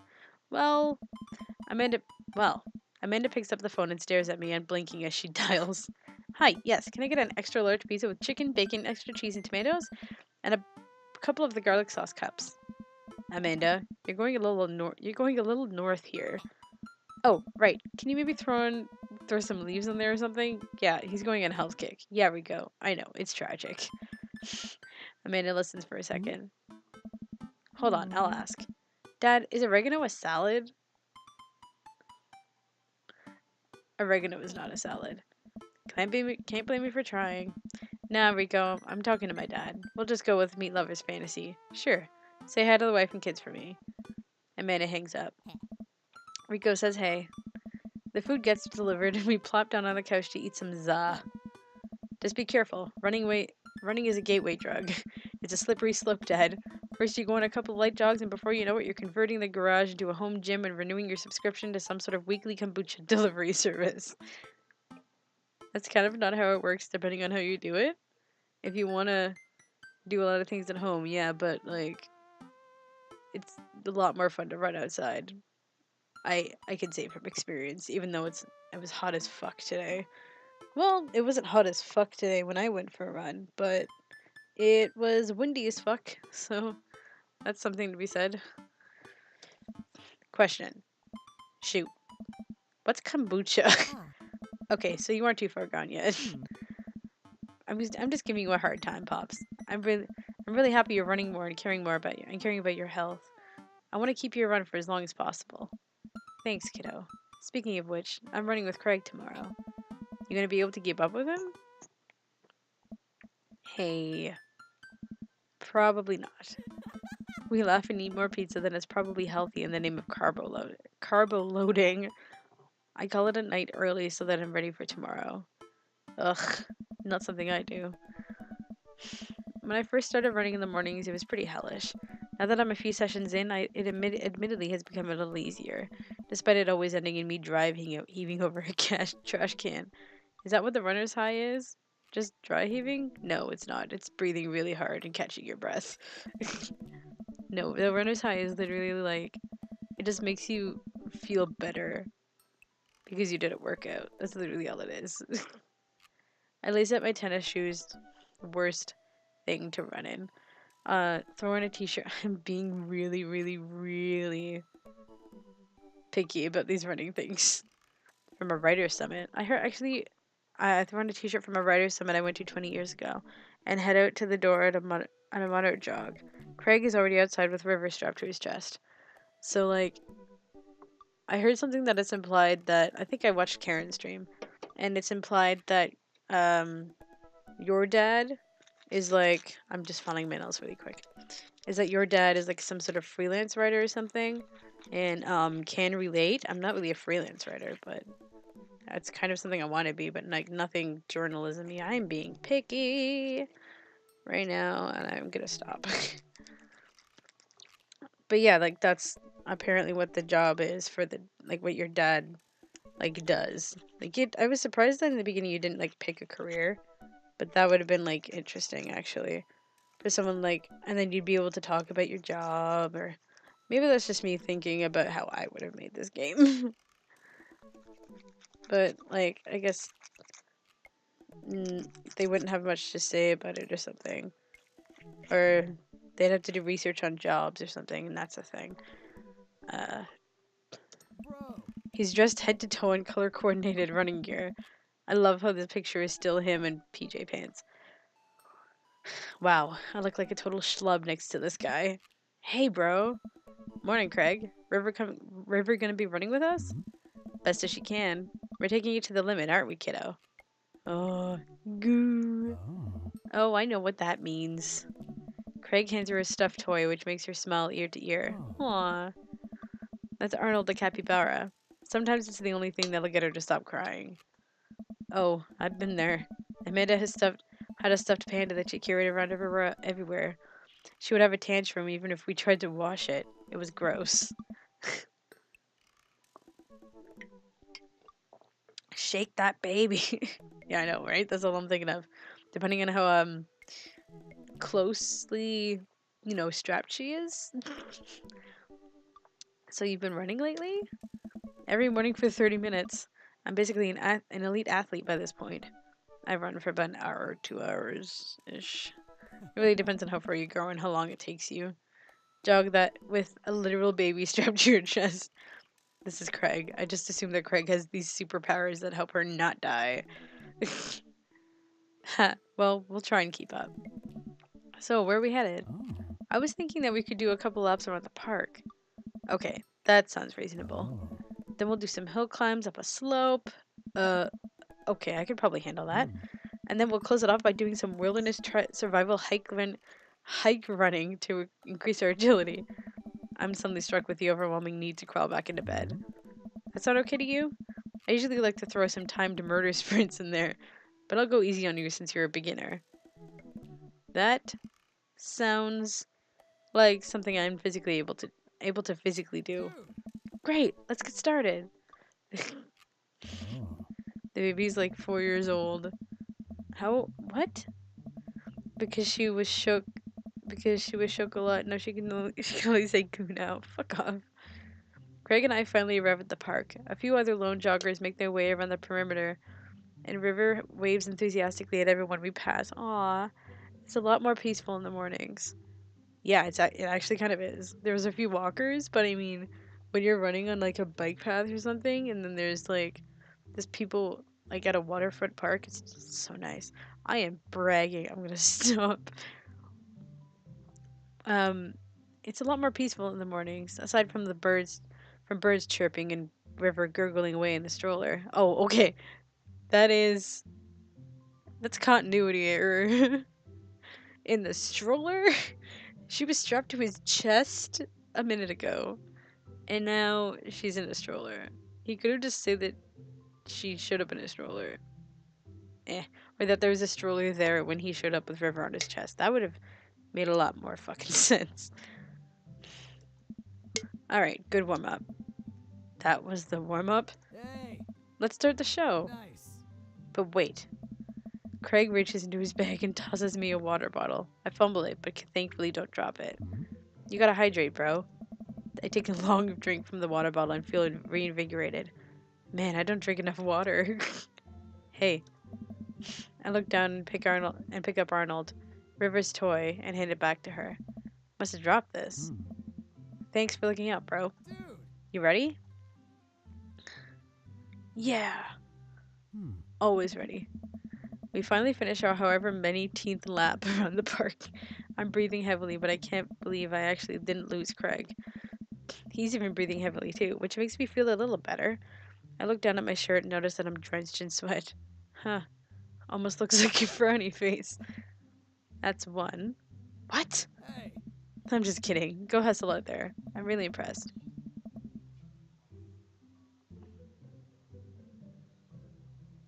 I think someone's playing some music outside.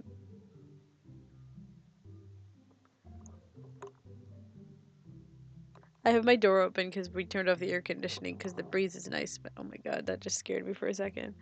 Because it's like 11, 30, 27. I'm really impressed. You're way better than the last time I launched you off a treadmill. Yeah, man, you really pushed me to my limits just now. To my limit just now. I can't believe I held on. Sometimes you just need someone there with you to push you to do your absolute best. I'm glad I could be that guy, bro. That's actually what my dad is for me. Yeah. Talking about running with my dad while playing a game, but dating dads. It's not awkward at all.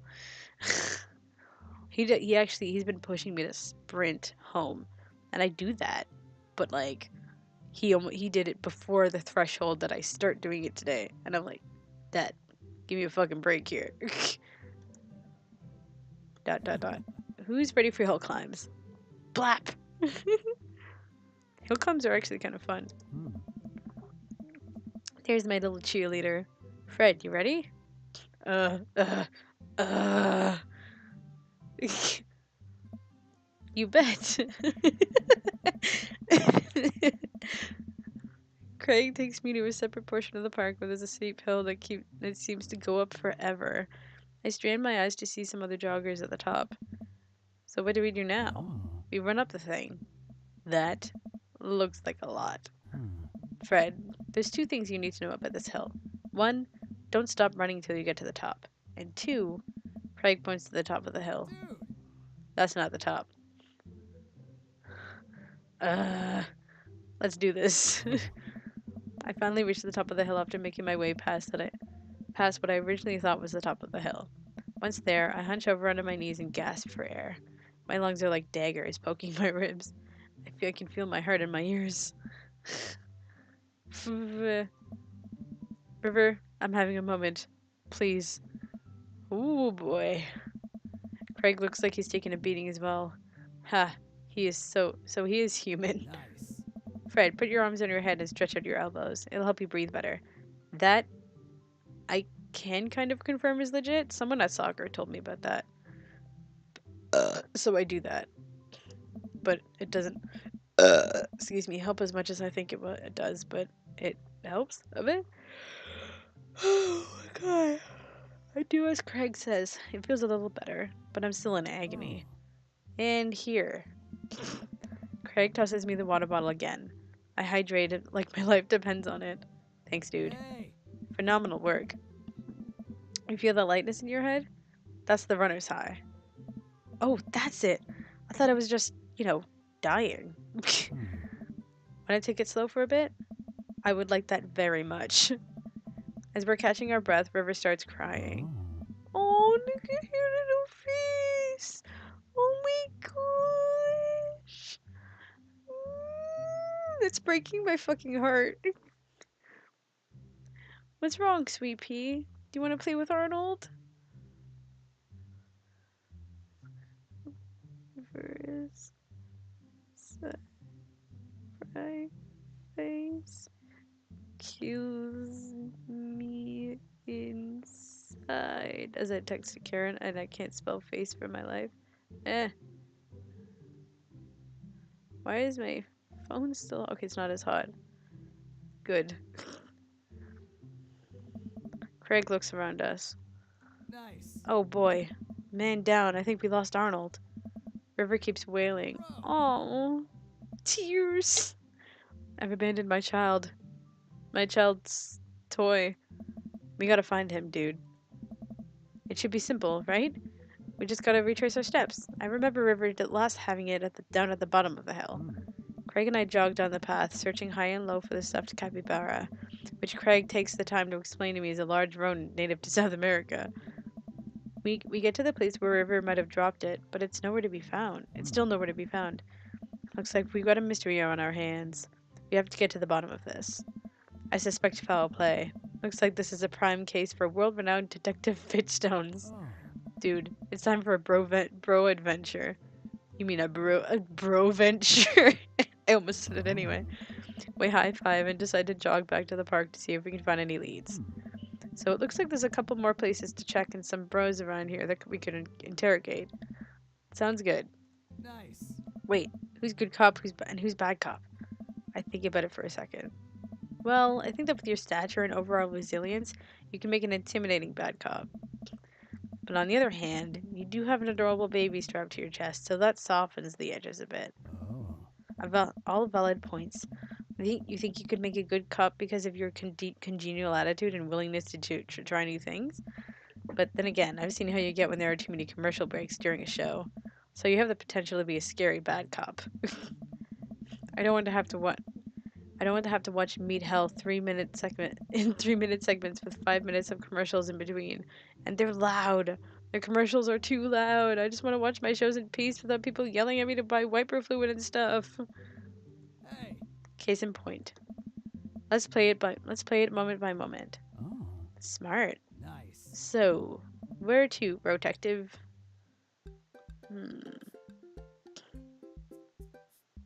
Go to the playground. We make our way over to the small playground at the edge of the park. A couple of kids play in the jungle gym while parents watch on the nearby benches. Over on one of the benches, I spot a familiar face.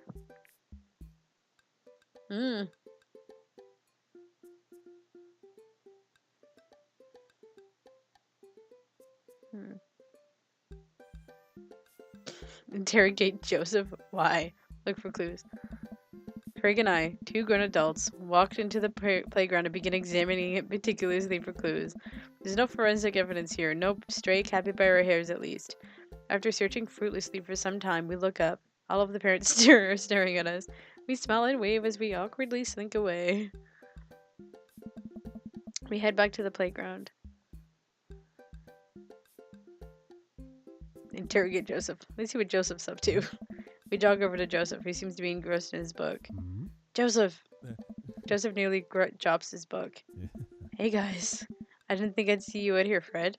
See you two out here. Fred, are you exercising? Sure am. You know me. I just love to run and be healthy. That's kind of my thing, my whole thing. What are you reading? Oh. Oh, just a book on knots and rope tying. From what I know about the secret ending, that's a little bit sketchy. For boat ropes. Sure. Right. Say, you didn't happen to see a stuffed capybara around here. Oh. What's a capybara? Mhm. It's a large rodent that's native to South America. Joseph thinks for a second. I haven't seen one around. I'll tell the kids to keep an eye out. Your kids are here? Nice. Joseph looks around. Oh. They were here a second ago. Must have gone exploring around the park. You know where they could have run off to? Ugh. They're kids. They get into mischief sometimes, but they always come back. Alright, thanks for your help. Thanks, Joseph. We'll let you get back to your rope book. Boat ropes! It's time to smash Asian Dad. We're not smashing Asian Dad. I don't know if they're run in Australia, but I know I definitely saw them in Brazil. Capybaras are in Brazil for sure. We head back to the playground. Try to calm River down. This is a pretty nice playground. Might as well get a couple swings in. What about Arnold? Maybe having a little swing might calm River down. Might buy us some more time. You're right. She's about to You're right. She's about to go nuclear. This might prepare her for the possibility of us not being able to find Arnold. Life is cruel and tough, but at least we'll always have swings. Jesus Christ. Craig straps River into the baby swing and gives her a gentle push. She giggles. I take a seat on the swing next to her and immediately realize that I'm stuck. River seems to love that. Craig eventually helps me out of the swing and we decide to get back to the investigation. We head back to the playground. Moved into the part of the park. Where to now, bro? Go to the field. We wander out to a grassy field at the center of the park. There isn't a whole lot to see, but there are a few figures camped out on a blanket, and the grass could hold any number of secrets.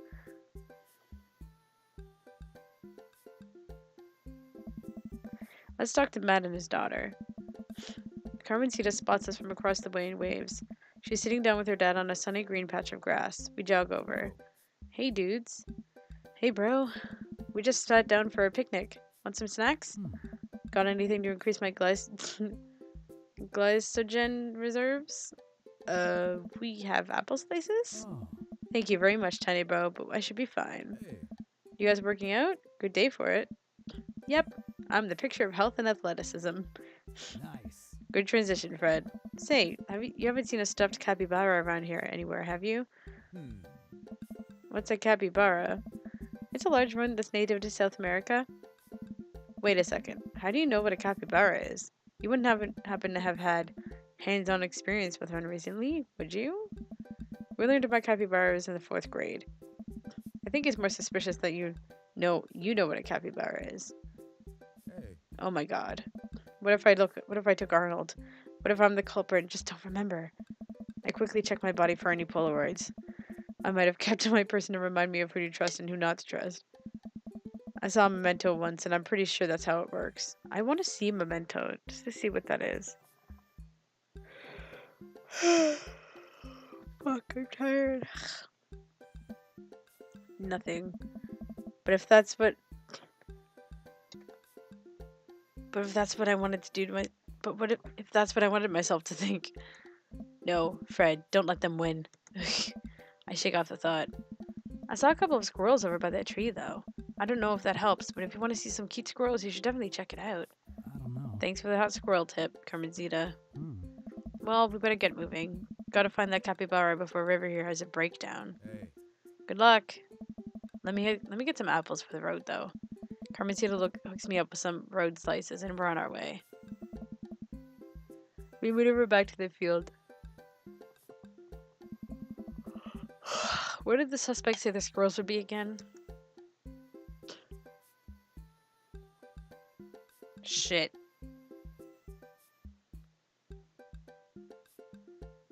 Protect baby. River, my child, do not cry over missing Arnold. Aw. Yeah, I told my sister about how her face, River's crying face, made me really sad.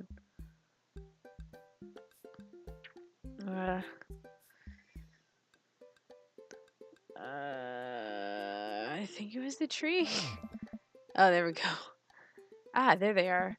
Carmencita was telling the truth. These are some rad squirrels. River seems happy. This may have brought us some extra time. We maneuver back to the field. Look for clues. We carefully comb through the field of grass and flowers. I can't seem to find much besides a couple of ladybugs and a nickel. While I'm looking, Craig calls out to me from across the field. Fred! Hi. I jog over. Craig is kneeling in the grass, inspecting something. I approach, my heart in my throat. Oh shit. As I lean over Craig, I see it. This is Arnold's leg. Oh no!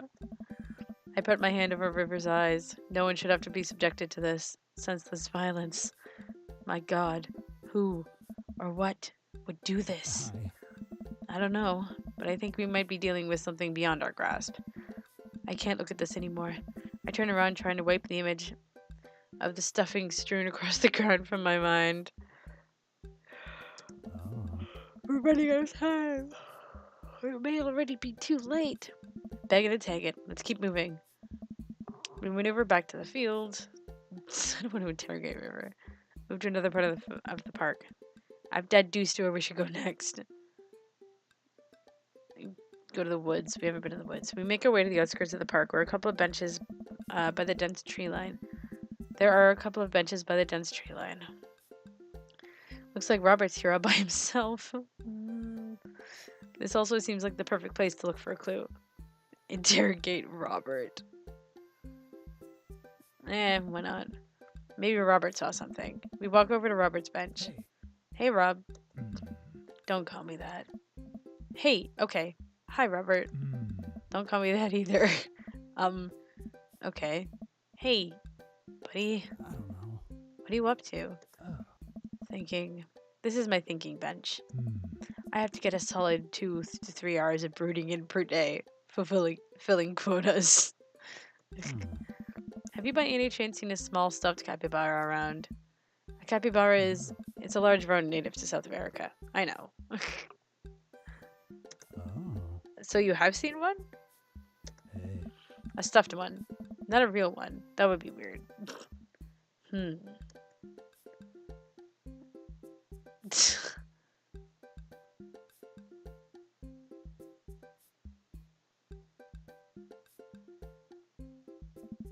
Alright, Robert, would be nice. Help us out or I'm gonna go off, learn how to fight, and then come back here to kick your ass. You? Learn how to fight? Learning how to fight? Please. Well, fine. If you don't want to tell us what we want to hear, I'm gonna spoil the season finale of Long Haul Paranormal Ice Road Ghost Truckers. You're bluffing. My buddy here doesn't play by the rules. Fred will do it.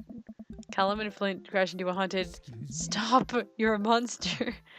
Robert sighs. I haven't seen any goddamn capybara, okay? Damn. We return to the woods. Look for clues. Craig and I search through the outskirts of the woods, hoping to find something that might lead us to Arnold. There are a couple of cigarettes and empty beer cans scattered around the thicket. This is probably the hot spot for edgy teens to hang out at night and say swears and stuff. But it doesn't look like there was any recent activity that might be capybara related. This might be a dead end, partner bro. We return to the woods. Move to another part of the park. Clock's ticking, dude. Where do we go next? Where should I go? Where Should I look?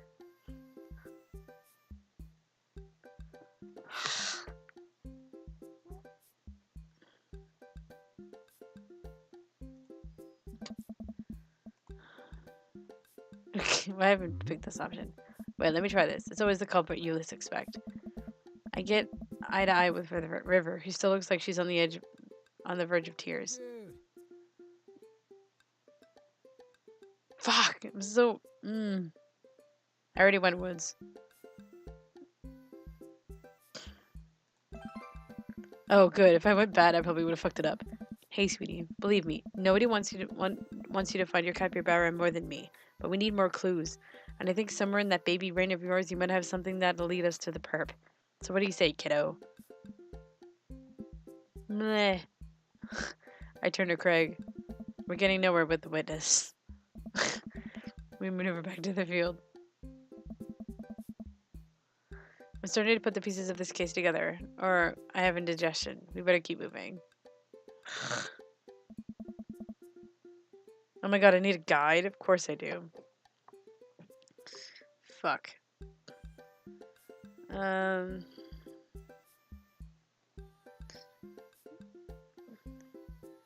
Craig. Dream Daddy. Oh my god.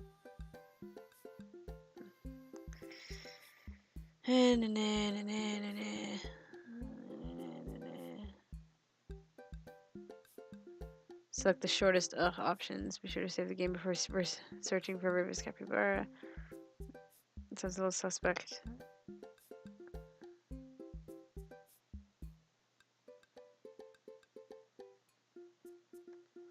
Go deeper into the woods? Interrogate Joseph again. Nice.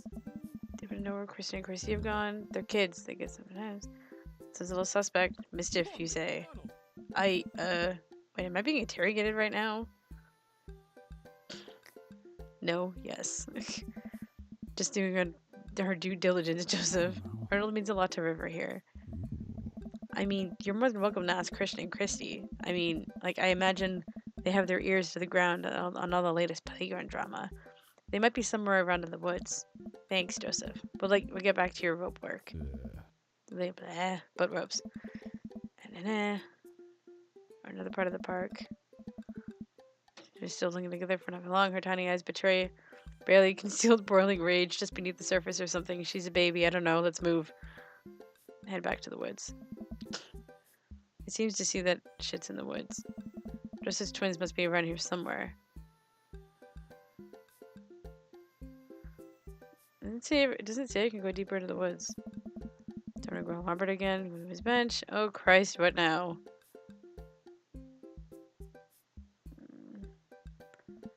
Come on, Robert. The sooner you tell us, back to brooding. Back up time, Robert. You don't help us. I'm gonna put you in headlock. Is that a threat or a promise? Whoa, slow down. Back up. Damn it. River screeching is louder than ever. I'm exhausted. Craig is exhausted. Damn it! A rain check brunch. You need to get River home and calm her down. Fuck! I fucked up.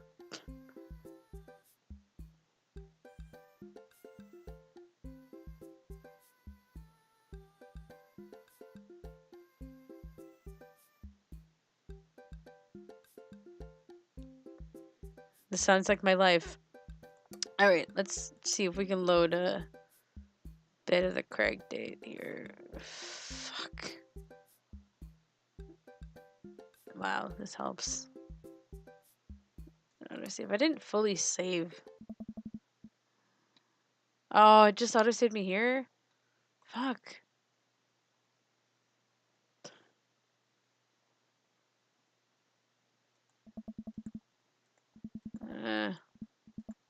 Grace right now, be bad cop.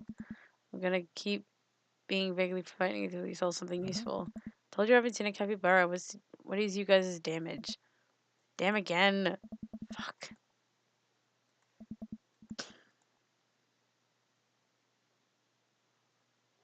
It seems to imply that it's in the fucking woods because the kids are in the woods.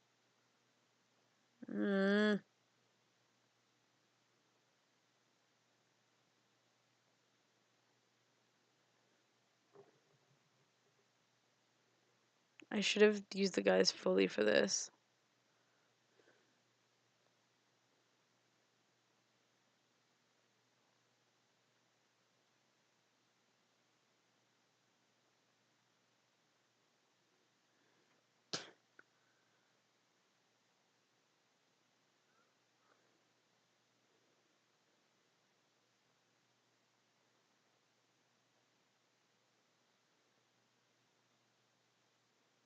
I can't make Craig my daddy. I already have.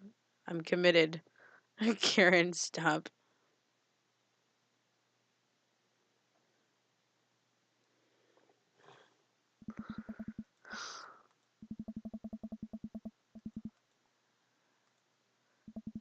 I can't do anything. It doesn't give us the thing. Not here. I'm third dating Robert only in my streams. No.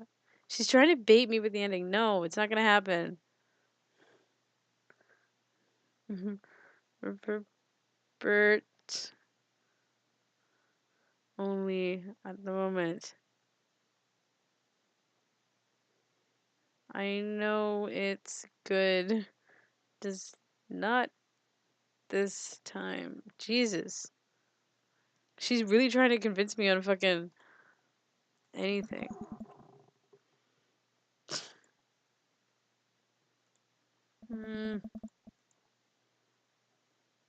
Let's try to calm her down again. Hermione secretly facing Arnold until some other Johnny come lately plush comes along, or her next nap, whatever comes first.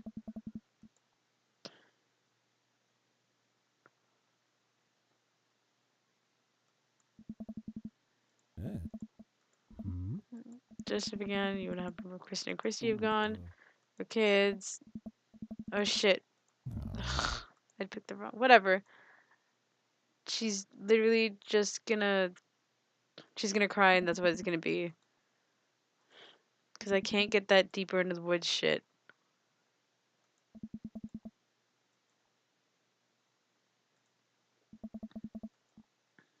nice. Eh. Nice. Good cop and then debt. He's. Yeah. Reddit. Meh. We're getting nowhere with this witness. Oh. Yeah, whatever. Just go home and calm her down. Fuck the brunch. I don't even care. I don't even care. Fuck this game. Good luck, bro. Thanks, bro. I wish I could fucking. I'm sorry. I hate that. Why is this so hard? I head back to the cul-de-sac alone and head inside the house. God, I'm ready for a shower, a gallon of water, and a nap. I bet Amanda's still asleep. Huh. I crack open her door to find her still in bed, sleepily scrolling through her phone. Morning. Afternoon, actually. Right. How was brunch? Well, we had a good time with the run part. We didn't make it to the rest of the portmanteau. Huh? The brunch. We didn't make it to brunch. Somehow we lost River's toy and a capybara on our run. A capybara is dead. Don't patronize me about giant runs. I know. Sorry. Anyway, we looked everywhere for the damn thing, but Craig had to get River home before she went berserk. So the run went well, though? I was a little worried about your endurance. Yeah, I was rough at first, but it ended up being a piece of cake. I actually feel pretty good. My legs give out. I find myself on the floor half of the hallway. I'm just gonna hang out here for a while. You take your time getting up. Please, please don't give me a fucking F. I did everything else good. I see a lot of promise in you. No, I'm gonna fucking cry. Fuck this, it's so hard. Ugh.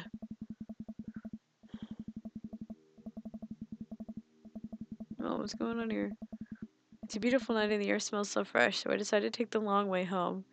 I casually stroll through the neighborhood, taking in the sights and sounds of a suburban city with a low crime rate and wide, walkable sidewalks at night. What is going on here? I don't know what's going on. As I approach the bar, I can hear patrons inside cheering. Oh, I bet the game is on. I wonder if my team is playing tonight. A drop of water hits my head. And now it's lots of drops of water. It's pouring rain. Maybe I should wait this out inside. I order a beer from the bar and settle in. It turns out that my team isn't playing tonight, but I can certainly enjoy the game regardless. The bar is unusually crowded, and the feeling of camaraderie over a shared love for the game makes me smile. Sports are nice. I look over into the corner and spot none other than Mary sitting alone in the corner, nursing a cocktail. Ah. Something about her seems different this time.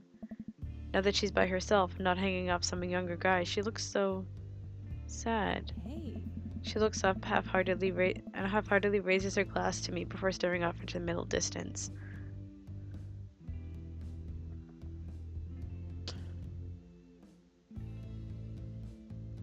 I guess I'll say hi. I decide to go say hello. I walk over to her booth. She doesn't look up. Is the seat taken? She still doesn't look up. I take a seat anyways, and she finally notices me. Oh. Hey, cowboy.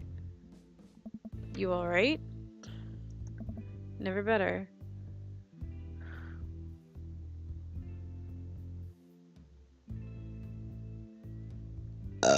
Yeah, I totally fucked up, guys. Fuck this game. It's really hard. I don't like it. Never better. Dating sims is supposed to be easy. What the fuck? She hiccups. Guess she's a little far gone. Ah. Tears start welling up in her eyes. Oh. Will you walk a gal home? Yeah, whatever. I slide out of the booth. Seems like Mary's having some trouble getting up. I reach out a hand to help her, but she waves me away. I got it. She clearly does not got it. Ah. You know what? Hang out there for a second. I walk over to the bartender and pay Mary's tab. Hey, I don't know if you remember me, but I live in Mary's cul-de-sac, and I'm just making sure she gets home safe tonight. I know you. Yeah, it's nothing weird, just... She usually has one of the bar staff walk her home, but I trust you. She doesn't, like, go home with... I don't really want to say it. One of the guys she meets? Nah? Ain't her thing. Huh. I head back to the booth. Mary stumbles out of the seat and directly into my arms. It's still raining a little bit. I take off my coat and hold it over Mary's head. Such a gentleman. Let's get you home. Mary and I walk in silence up the street toward the cul-de-sac. I have no idea what to say to her, for fear that she might hit on me. Or not. What did the bartender mean by ain't her thing? Sorry you have to see me like this. I'm usually not... I know Joseph doesn't like it when I... Just... Sorry. It's alright. Hey. I'm sorry if I'm ever mean to you. It's... alright. No, it's not. I know it's not. I'm having a really... Forget it. As we get to the cul-de-sac, I can feel Mary starting to slow down. By the time we arrive at the doorstep, she pulls away from me. Wait. Can we just... Hold on. What's wrong? Hey. How about another drink? For old time's sake? Come on, Mary. It's bedtime. Mary looks me up and down, giving me a half smile. You're right. She pulls me in close for a hug, holding on to me a little longer than feels appropriate. She mumbles into my chest. You're a good kid. Thanks for the company. Mary gives me a pat on the back, straightens out her sweater, and walks the rest of the way to the front door herself. Huh. Welcome. You've got dads. Well, that was a fucking bust. Fucking Craig. Fucking stupid goddamn fucking baby. God damn it. I'm so angry. Why was that so bitch? Ugh.